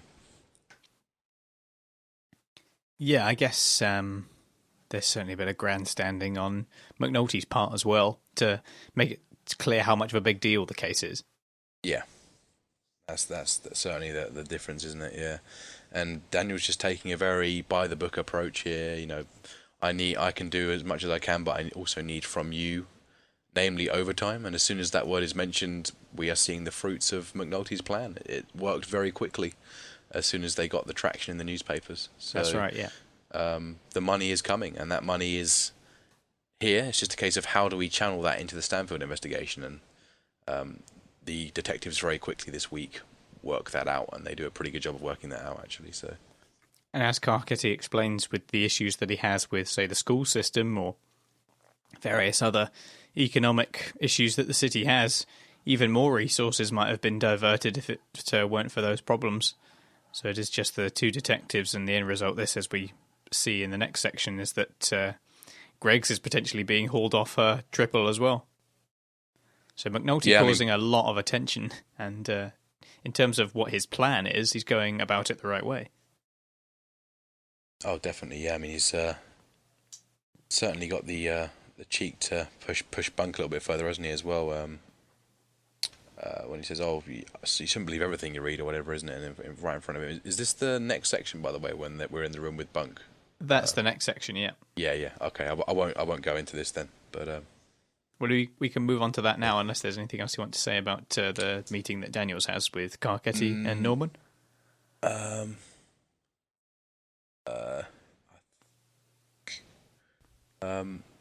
guess the one thing that was a bit weird is when they're having these discussions in the the official politics rooms in the city hall and all that. It's so hard to actually not think of the homeless case as real. Like, I keep thinking of this money actually going towards the homeless murderer, and then you realise that because it's being discussed by these people in such high positions of power, you've bought into the lie as well. You're suddenly kind of not thinking about the Stanfield side of it. So it is a really weird kind of thing to sort of shake yourself out of. Something about brass, neat uniforms and beautiful wood suddenly legitimises a load of lies somehow. Yeah, it does scare me to some extent. We just put wood panelling on the walls, and people will believe anything. Yeah, it just does a great job of demonstrating how easy it is to really sort of buy into this stuff. Despite the fact that I've seen all the workings behind it, I still believe there is a homeless killer in Baltimore. So kind of reminds me of when Herc is walking down the halls after catching Royce receiving his blowjob and looks at all those statues and paintings whenever looking down on him, and he kind of feels the seriousness and the the perceived legitimacy of the world that he's in, and how it has this much darker undertone that he's discovering as he goes along. And this is just another part of it where instead the system doesn't even realise the mess that it's getting itself into. Yeah, they're going down a really dangerous path here, definitely. It is interesting. I really want to know what Daniels knows about McNulty, because it can't be much, obviously, because he says, he hasn't debriefed them or anything. So yeah, he's only got the information from him now, and it's not like we've seen any kind of conversation about it between Daniels and McNulty. So I would have thought very little. Yeah. So let's move on to the next section then. Yeah. Bunk reads the paper, and McNulty jokes about the story he's leaked. Landsman approaches and tells McNulty that his request for additional manpower has been granted, but overtime is limited to 2 detectives. McNulty asks about surveillance teams, and Landsman tells McNulty he only has Greg's. Greg's asks McNulty what he wants her to do. Bunk points out that she has been taken from the investigation of a triple homicide for McNulty's case. Greg's admits that she could do more work on the other case, but Bunk puts McNulty into an interrogation room and confronts him about his actions. McNulty insists that his false serial killer will bring enough funding to arrest Marlo, and that he will make amends for having Greg's pulled from her real case. Bunk comments on McNulty's binge drinking, and McNulty has no response. Later, McNulty tells Greggs to continue to work on her triple and promises to falsify office reports to show her working the case they have been assigned. So Bunk has one more go in his office, the interrogation room, and at least McNulty concedes somewhat and gets Kima to work her triple. Yeah, I mean, you do wonder whether that was McNulty's plan all along, that despite the fact that Greggs looked like she was getting screwed over by this, the benefit is that McNulty is able to channel this money wherever, and we do later on see that when lots of overtime starts flowing in, he actually assigns loads of officers to work the real cases they haven't been able to work, and then he puts it all on the paperwork as his homeless case. So there are quite a few, a little bit like Amsterdam, that there are benefits that emerge as well as the cons, and it takes a little while for these to be seen here. But yeah, I mean, Bunk, again, very frustrated with McNulty, but when we see how McNulty responds to that and does instantly get Greggs working back on the triple with OT, so I'd assume the work should do be better. It does put you back on McNulty's side a bit, that he does have a plan here that is, in terms of its protocol, very messed up, which is mainly what Bunk is most concerned about, the fact that he's screwing himself over in many ways.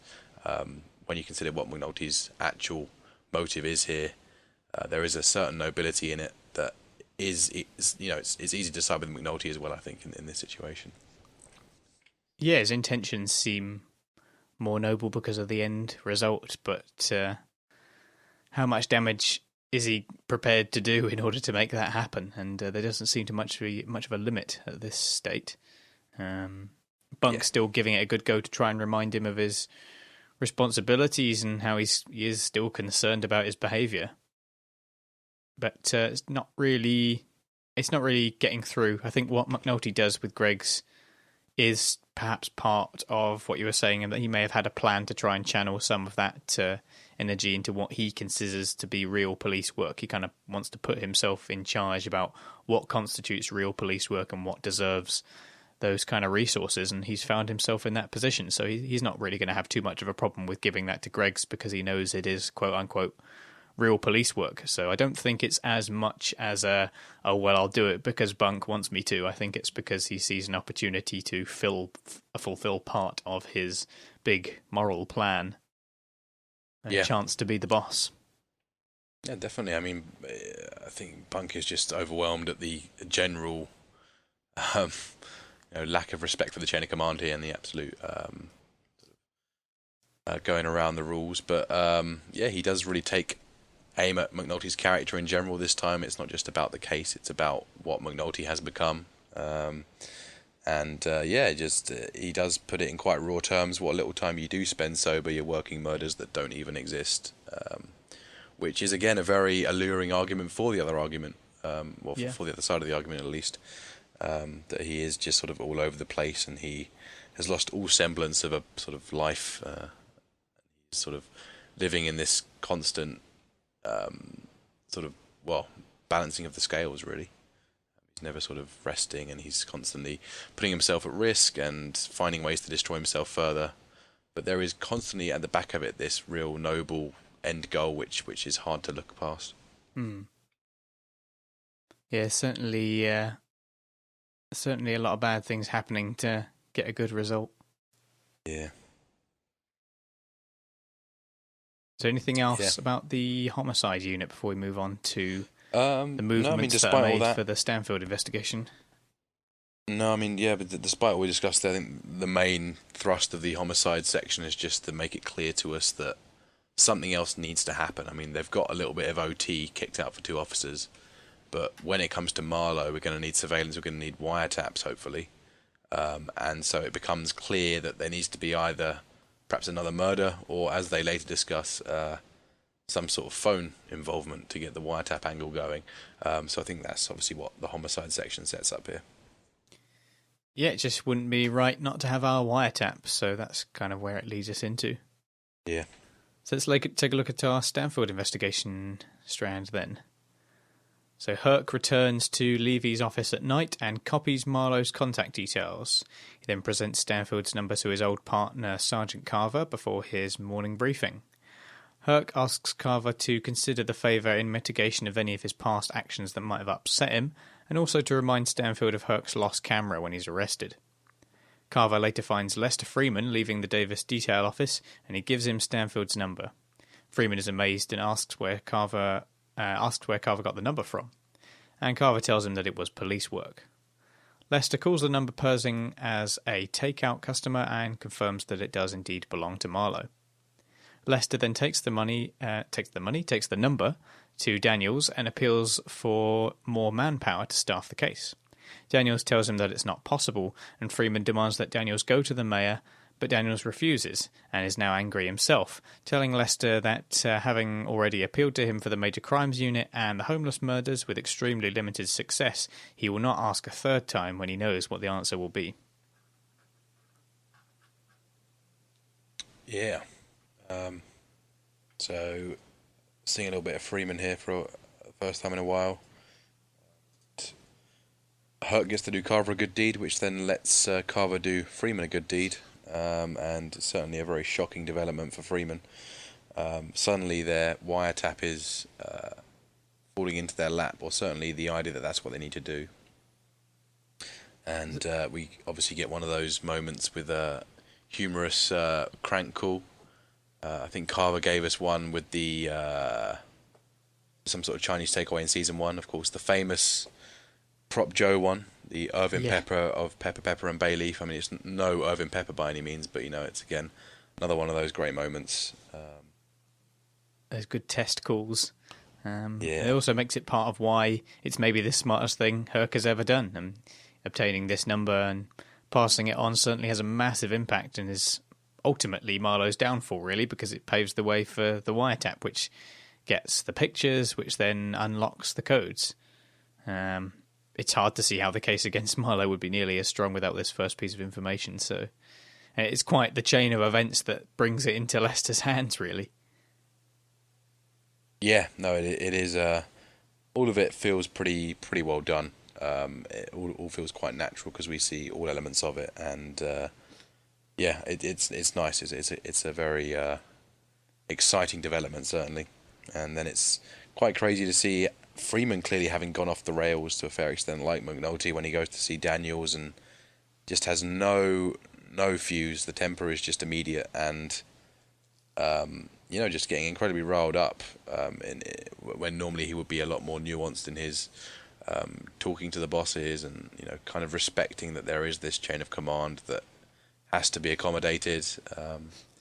It's all this stuff that's working towards justifying his character shift this season, and I guess in that sense it does feel perhaps right. It is a great moment between the two of them here with Daniels and Freeman. Like you say, tensions rising very quickly. I also feel like another element here is that both of them realise how bad things have got for their line of work, and that they don't have the resources they need to do the job that they need to do, even though it's supposed to be of, amongst the highest importance when they're dealing with so many murders, and especially with an open case on Marlo with 22 dead bodies being uncovered. So there is a solemn moment between the two of them, especially as Lester nods when they realise that things have got really bad for their line of work and that they're both just dealing with the frustrations. They just happen to have come up against one another in this instance. Yeah. And another classic Daniels rant moment, which we haven't seen in a while now. He hasn't had too much to be upset about in his rapid ascent from Major through to Colonel and stuff like that. But everything's been very rosy for Daniels for some time now. So yeah, as we've been saying. So it's, again, as you say, very worrying to get this reminder of suddenly things have switched very quickly back from this glorious new day optimism straight down to worse than they've ever been, really. Okay, so shall we move on to the next section? Yep, let's have a look. So Jimmy meets with Lester late at night and complains about the continued lack of available funding and manpower despite his manufactured serial killer. Freeman tells McNulty that with the cell phone number they now need a wiretap, and that will have to be illegally operated because Daniels has ordered them to stop pursuing the case. Lester suggests that he can man the wiretap, but might also involve Sedna. McNulty insists that surveillance teams will be necessary later to investigate leads from the wiretap, and Lester tells him that they can wait to address that problem, and reassures him that the case will be easier to make now that Stanfield is using a cell phone. McNulty decides that the killer must call someone but is unsure who. Freeman agrees that they could work the wiretap on Stanfield's phone using falsified paperwork about the serial killer. McNulty ignores a call from his ex-wife Elena, and McNulty asks Freeman to use his contact, Oscar, to find them another body, and he will then fake a phone call. So plotting what will be happening with their serial killer next, and how they can provide the elevation in the story necessary to bring more public attention, to bring more resources, just to keep furthering the importance and use it to work their way towards Stanfield. Yeah, and it seems to be a lot of scenes of police frustration occur under this underpass. Most famously, I think the Prez, Carver and Herc in season 1 before they go off and cause an absolute ruckus. I think it's happened a few times before, but clearly this is the place to let it vent. And conversation about Amsterdam with various other officers as well. I think, yeah, there we go. That's the one I was looking for. I think Colicchio being the main voice of anger, I guess. And yeah, I mean, very fun. These scenes are very fun. They're always fueled by alcohol. I imagine these two have had a few, and again, but also where the show is perhaps stretched at its most, it's when they're having these frank discussions about how we can undermine the system, that are, not to undermine their intelligence. They're making some very clever points here, and they're cottoning on to how they're going to use Marlo's number in the paperwork, but then use, the fake serial killer's number in another place, making sure that they've ironed out all the details. But ultimately, you do have to suspend some disbelief to kind of, see how this would fit into the otherwise authentic Wire world.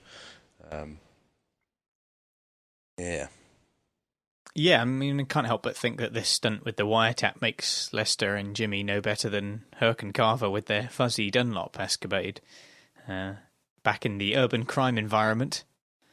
But I guess you have to consider why they're going to these kind of lengths, and the key to Marlo's downfall is dangling in front of them, and meanwhile the Baltimore Police Department appears to be crumbling all around them, so they're just doing what it is that they think they need to do in order to fulfill what they tell themselves is justice. I mean, obviously there isn't a strong element of justice in it for them, but I think it has just become a war against the bosses, a war against the system, and a need to prove that they themselves are capable of making this kind of maneuver, outsmarting everybody. Yeah, definitely, yeah. But, I think that's a very good way of putting it, certainly. So section number 3 for the Stanfield investigation. McNulty visits Elena's home after missing his son Sean performing a play. His other son Mike largely ignores him. He leaves quickly, and Elena stops him on his way out. She tells him that she has spoken with his new partner, Beatty, and that Beatty is aware that their new relationship is ending. Elena tells McNulty that she was glad to see him happy with Beatty, and that she would be sorry to see him ruin the relationship, but he leaves without responding.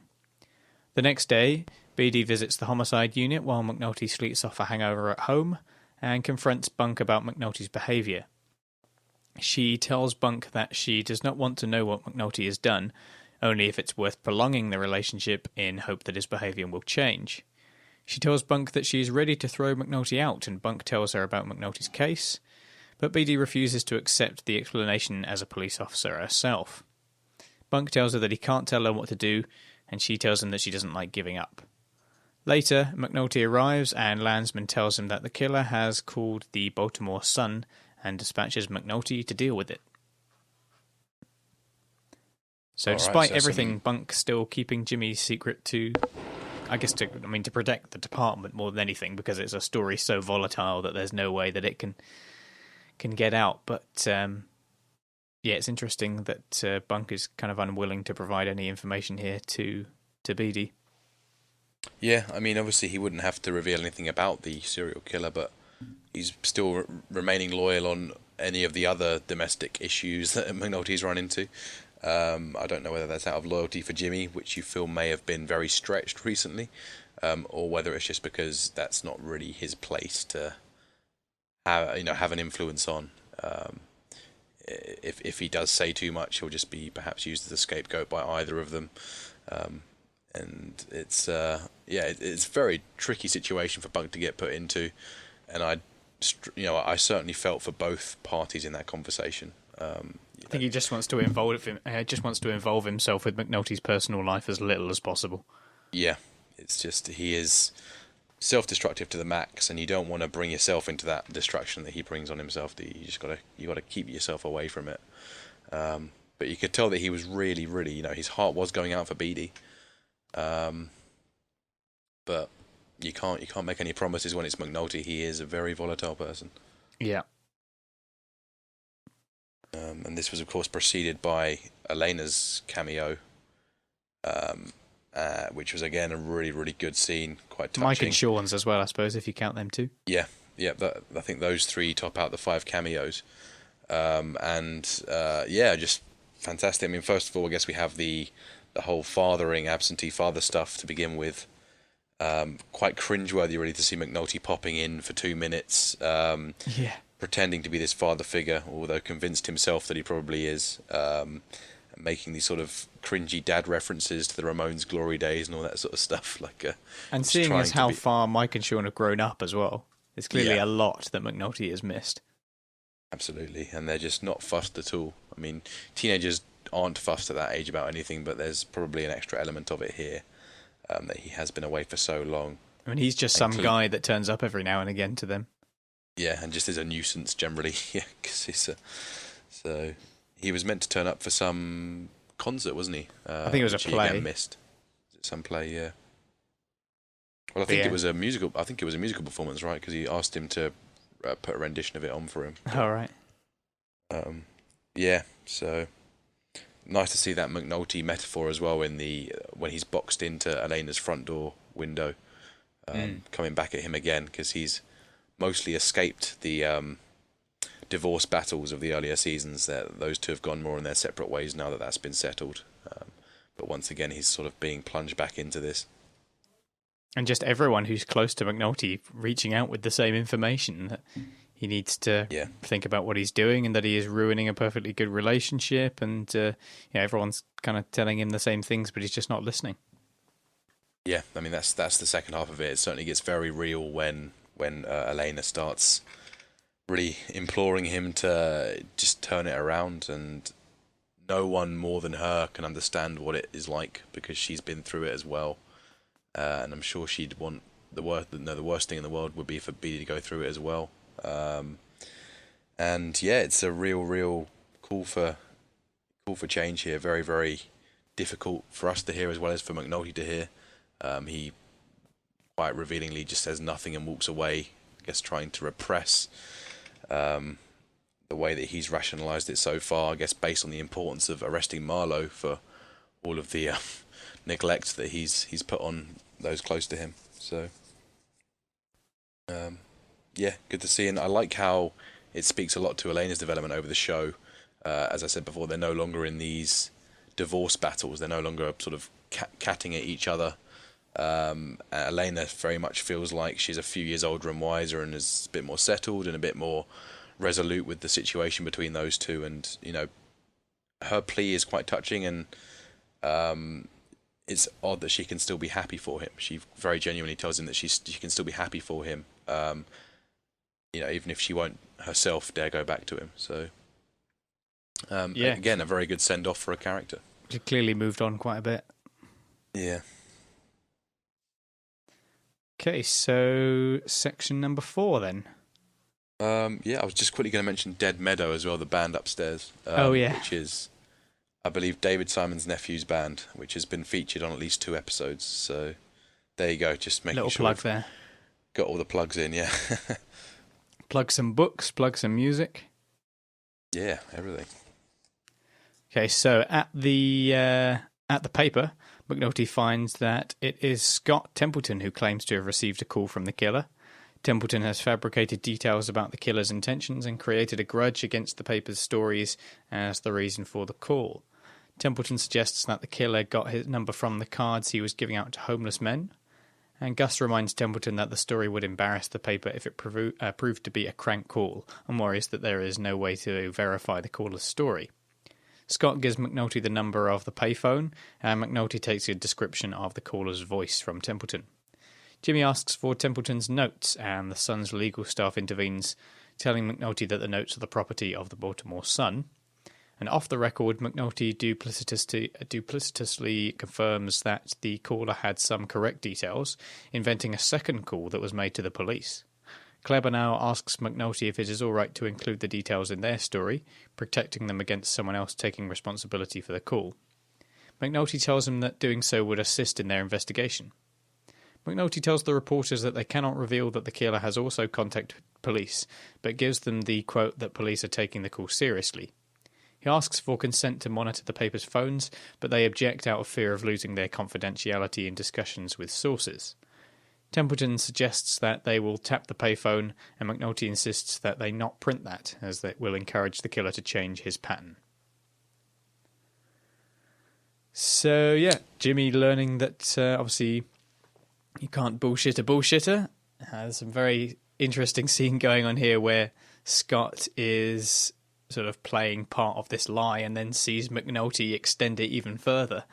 So you just tell by the look on their face that there's really interesting thoughts going on in both of their minds, but they just can't say anything given the situation. Yeah.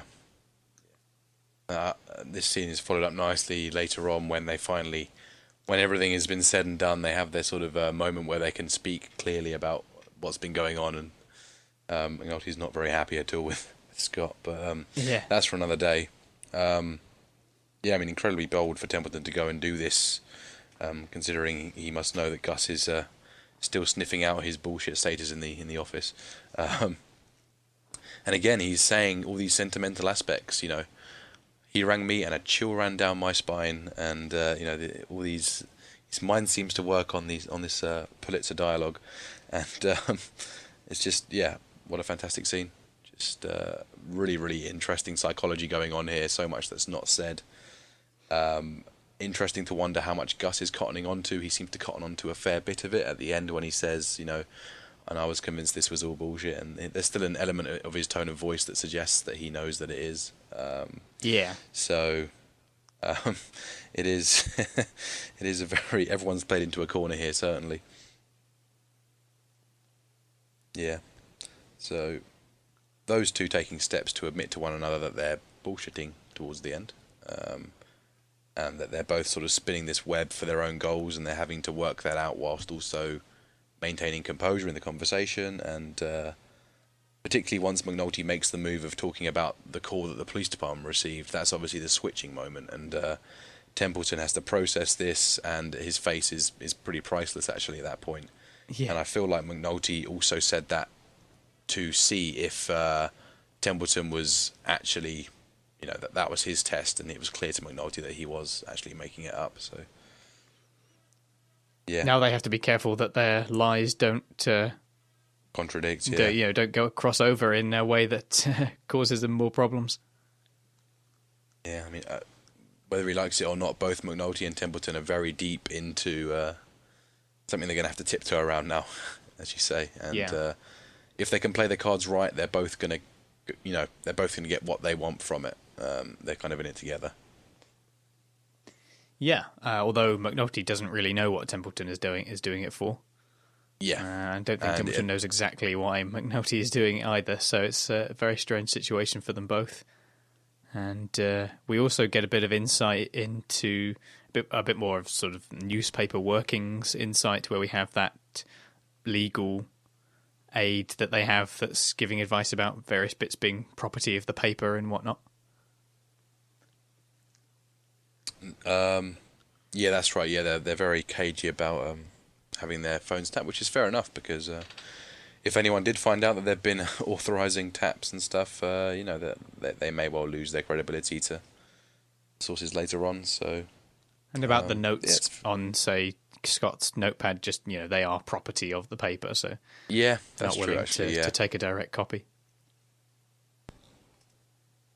It's interesting that he decided to make his notes actually at the payphone, as if there was, it's not like if a CCTV camera was watching, they'd have seen that he wasn't on the phone anyway. But I guess, like McNulty, if he's committing himself to a lie, he has to kind of live the lie. So, and if it's a lie, we fight on that lie.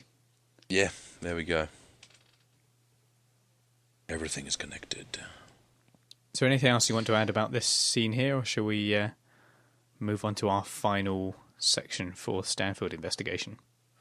Not really. I mean, just reiterating what we said earlier, in McNulty's scene at the bar, even more brazen moves from McNulty here. Really, really putting himself on the line. And for the first time, he's also putting himself in the firing line, because he's giving out lies that are actually fact checkable. If someone did want to make the inquiries, they could ring up and actually ask about this crank call that was made to the police department, and of course it would lead nowhere and expose him. So he's just relying on the fact that there's an off the record requirement that he will be insulated from this forever. So he is really sort of taking things quite to the extreme here for Marlo. Okay, so our last section now. McNulty manipulates the information from the reporters to provide probable cause on a wiretap for a cell phone, supposedly belonging to the killer. Freeman helps to set up the fake wiretap so they can begin monitoring Freeman's own tap on Marlo's cell phone. Freeman shows McNulty that he has left a loose connection in the setup for the homicide unit's wiretap so that they will not pick up any activity. Meanwhile, he plans to monitor his own wiretap. Pullman and Landsman check through the paperwork for the wiretap, and Landsman orders Holly to man it overnight and tells him that Warden will take over in the morning. Holly is not pleased with his new task, but Landsman reminds him that he will actually get overtime for the work. At the Davis detail offices, Freeman monitors his own wiretap and picks up a call to Stanfield from Marlo, but nothing is said. So yeah, that last bit there, just where we get the bunch of noise that kind of bookends this new method of communication that we have at the beginning as well of the episode. But as we mentioned, this leads them into getting their wiretap for the phone, and they do the kind of the fuzzy Dunlop maneuver where they're attributing this information to a fake CI, and now getting the information that they need in order to try and track down Stanfield. Yeah, and I mean, again, these risks, I mean, didn't Freeman say, I think it was the pink wire is meant to be, that's the one that's connected to the killer's fake cell phone number. He's actually left that one completely unconnected. Yeah. In the assumption that no one's going to be proactive enough to actually double check what Freeman's done. Everyone assumes he's just this tech guru. He's just a guru of everything, basically. So we see that they've got so much confidence in the incompetence of the department that they can really take quite big risks here. Yeah, I guess it's come down to these characters being known for their for being methodical, so it's just assumed that they wouldn't do anything like that, and thus it's never checked. And anything that does appear out of place shouldn't be questioned anyway, because it's just either more than somebody's job is worth, or they just wouldn't question it because they think that they've got it under control. Yeah. It's not totally unreasonable, I don't think. Oh, definitely, yeah. So it's good, and Vernon spends all night in there with his pillow, not realising that he's listening to a disconnected wiretap. Yeah. So, yeah, and of course we get Perlman coming in, very pleased with the developments, quoting Marlo's number again, giving us more reason to give it a call. And, yeah, I guess that's pretty much it. I guess we get to the point where you mentioned about the end and the first wiretap correspondence coming through as a weird set of bleeps and static noises. Which I believe represents the picture message being sent over the airwaves or whatever. That's right. Yeah, just getting the noise of the data. Yeah. So very, very cryptic allusion to this whole clock picture message at this point. But I like the fact that Freeman follows it up with a what the, which is exactly how Michael responds to Omar jumping over the balcony in the prior scene. Yeah. So we get two sort of two moments of disbelief. Yeah, 2 moments of complete confusion, really, I guess, at the end. Speaking of which, shall we move on to our Omar strand and finish off the recap? Yeah. So the last part of the recap now. Omar and Donnie watch Monk's apartment building from their car, and when Monk arrives, they note that he is moving with protection and that their plans for revenge are likely expected. They later note that Monk arrived home early with 2 bodyguards, but one has since left. Omar decides to continue waiting to see if they can catch Monk alone. Their surveillance continues over the next night, and Omar is rewarded for his patience when both the bodyguards accompany Monk leave the apartment. They make their move, but find an ambush waiting for them inside. Donnie is shot in the vest by Snoop. Omar returns fire and shoots O-Dog in the leg. And Omar and Donnie take cover in the lounge, but Chris rushes Donnie and shoots him in the forehead. Omar is pinned down behind a sofa by constant fire from Michael, Chris and Snoop, and so in a desperate attempt to escape, Omar runs through a glass door onto the balcony and then jumps straight off. The Stanfield enforcers run to the edge of the balcony and are disbelieving when they see that Omar has disappeared. Yeah, so a bunch of very, very methodical, boring scenes followed by a real exciting action punch at the end. So yeah, we get an establishment that they're watching the property, and then we get a couple of sort of reminders that this is happening, and then it gets us to our final little bit where the action takes place, like you say. Yeah, just making it clear that, I guess, if you by peppering it throughout the episode, you get this extreme patience idea again communicated quite well. And then, it makes the punch that the ending packs all the more powerful, really. It's a very dark scene, though. I think it is kind of hard to tell what's going on, but it is, whenever you get an action moment in The Wire, a gunfight, it always a big moment because they're quite few and far between. Yeah, well, I guess I should mention before that there is what I thought is a possible continuity error when there's a moment where you see that, I can't remember which one it is. I think that's the one before they go into the building itself. And it shows them looking up at the building, and then there's a shot of the building, and the sky behind it is, sort of a dark blue, suggesting that it's late in the evening, perhaps. But then when we see the car from the distance at the same scene, the sky is suddenly pitch black. Oh, right, okay. So there's a possible continuity error there. And then we move on to like you say, the gunfight, which in itself is a rarity for The Wire. And it's interesting that doesn't Omar fail to fire a round at one point from his pistol because he forgets to chamber it, kind of like when Dukie does in the shooting practice scene with Michael. Yeah. Yeah, that's a good point, actually. Yeah, just identifying how he has perhaps been softened by Barksdale, and he's actually really met his match here with these Stanfield boys. That's a nice observation, definitely very subtle. This is kind of like Omar's superhero moment. Yeah, Yeah, yeah. It feels. I'm glad it happened this episode because it feels like the episode to do it when there's so much sort of sensationalized journalism going on in the story. It kind of feels like it's of that theme, but it is ridiculous when you see how many stories he did tumble. We assume. I mean, when I first watched it, I assumed that he sort of leapt onto the balcony below because there's no way he could have survived that fall. Isn't it supposedly based on a true story? That's right. Yeah, that's what makes it tricky to find bad because it did actually happen. And I believe it was Donnie Andrews, the guy off whom Omar is based, that made the same jump in an escape from a stick up, but from a higher floor. I think it was 2 floors higher than depicted here. Really? Was it something like 4 stories that they showed him jumping here? I believe it was 6 that he jumped off and came off unscathed. Must have landed as in a we know, bush or Omar. something. That's right. Yeah, potentially that's just what happened. And Omar's not completely free of scars. I think he does break his leg in a few places, which he ends up limping around for the rest of the show actually. Yeah. Yeah, it's I can see the problem people have with it, and I think knowing that there is a true story behind this, and that so much of The Wire is based on true to life accounts, does help to justify it, definitely. Yeah, I think it just feels a little bit out there all of a sudden, even for Omar.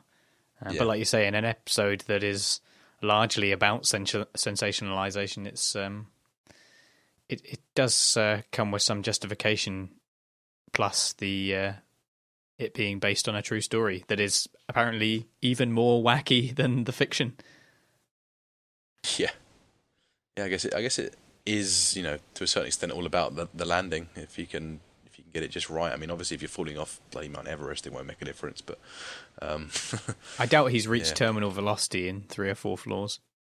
Yeah, it's true actually. Yeah. But I guess if you know, like you say, if you know how to land and roll or where to land, there must be so many details in it that you could discuss about whether or not it's possible. So anything else you want to say about the recap then? Or Omar's bit, or the episode in general? Yeah, I mean, obviously Donnie goes straight down in that fight very quickly. That's right, yeah, it is the end of Donnie. Yeah, he's been around since season 1. He's popped in and out. We first saw him at the basketball game between the East and West game day. But yeah, he's one of Butchie's boys, and yet again another one of Butchie's empire. Well, not Butchie's little crew goes. Yet another sort of relic of the street that's being outed. And he's the one that actually says that we should wait till one of them is left for a smoke break or whatever to raise the odds of us, and he's actually the one to take the tumble in the end. And obviously we get Michael's what the as they inspect the balcony just to couple up with Freeman's one. And obviously they sort of almost when they're actually waiting in the car in their early scenes, it is almost weird how they're sort of there being very meta. They're just commenting on the fact that they're waiting, and they're sort of saying, just commenting on how they're going through the motions of what happens, and they're calling each other very patient, and it's a little bit strange. And you're a patient man too. It's just kind of so. If you're spending 3 days waiting to strike, I don't think you'd be talking about that the whole time. But I'm surprised they could get up and run around and have a shootout like that, like they did so suddenly after sitting down in a car for so long. Yeah, you'd need a good half an hour stretch, wouldn't you? The missing scene is them having to peel themselves off those seats and sort of hobble outside. Oh God, I haven't stood up for about 36 hours. Yeah, it would be a nice deleted scene that would inject a nice bit of comedy and completely undermine the scene that comes after it. But it would be nice to see an alternate version. And yeah, of course, Donnie Andrews is the other half of Fran Boyd, who we mentioned earlier. Those two sort of Baltimore alumni, I guess. And finally, there is one bit just before they strike where they turn the radio on and Clay Davis's speech is coming out. That's right, yeah. And the line that's actually on is quite, sort of speaks to Omar quite heavily. He says, "That's why I'll fight them. I am innocent and I have done nothing but work for the good of the people." and knowing that, Omar sees himself as this Robin Hood guy. He's always out for the good. He never touches the taxpayer. Not that we've always seen him adhere to those rules, but I guess in his mind he still wants to live for that dream of being the community saviour, really. And I guess that may well be what's running through his head as well. Yeah, helping to reinforce his ideals as he goes into this situation, even as he doesn't realise that he's coming up against a foe that is his equal or better. Yeah. Definitely, he's certainly I think he is pretty shocked by the talents on offer with Chris and Michael particularly, yeah. Yeah. Okay. Shall we move on to our final sections then? Yeah, let's have a look. What's left for me to do? You can go and talk to the homeless. React quotes from the homeless? Just because they're in the streets doesn't mean they lack opinions. How am I going to find homeless people? Not at home, I imagine. Go, go, my children. So if we start with our title, React quotes, stemming mainly, of course, from Scott having to go out and get React quotes from the homeless, which is obviously also where our epigraph comes from. Where else did you see this tying into the episode? To be honest, maybe I'm just having a bit of a duff week, but I both the title and the epigraph, I didn't really feel like they had much resonance across the episode. Yeah, I have to agree. They were a bit something and nothing, perhaps. Yeah, maybe I'm just being reacting.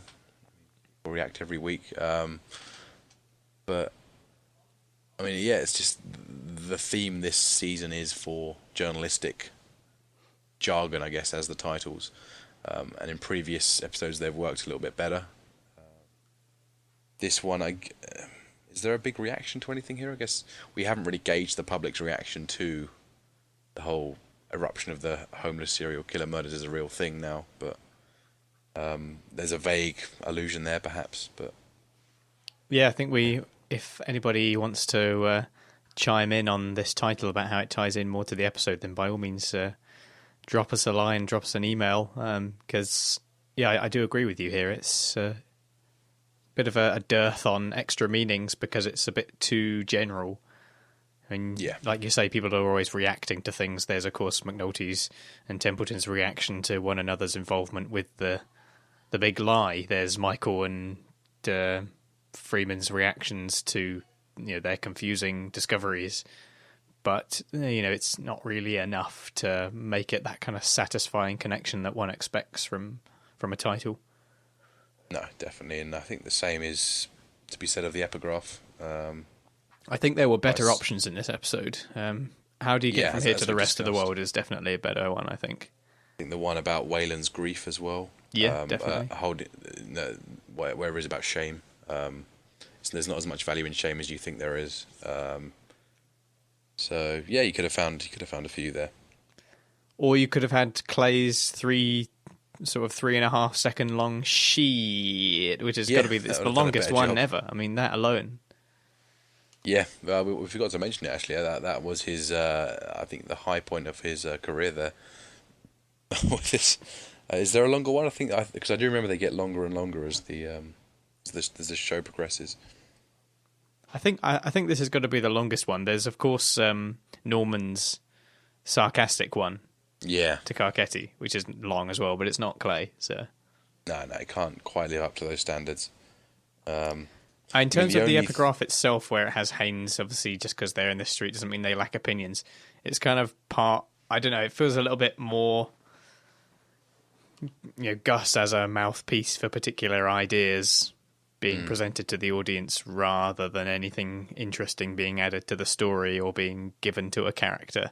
And thus it makes for a rather weak epigraph because it doesn't.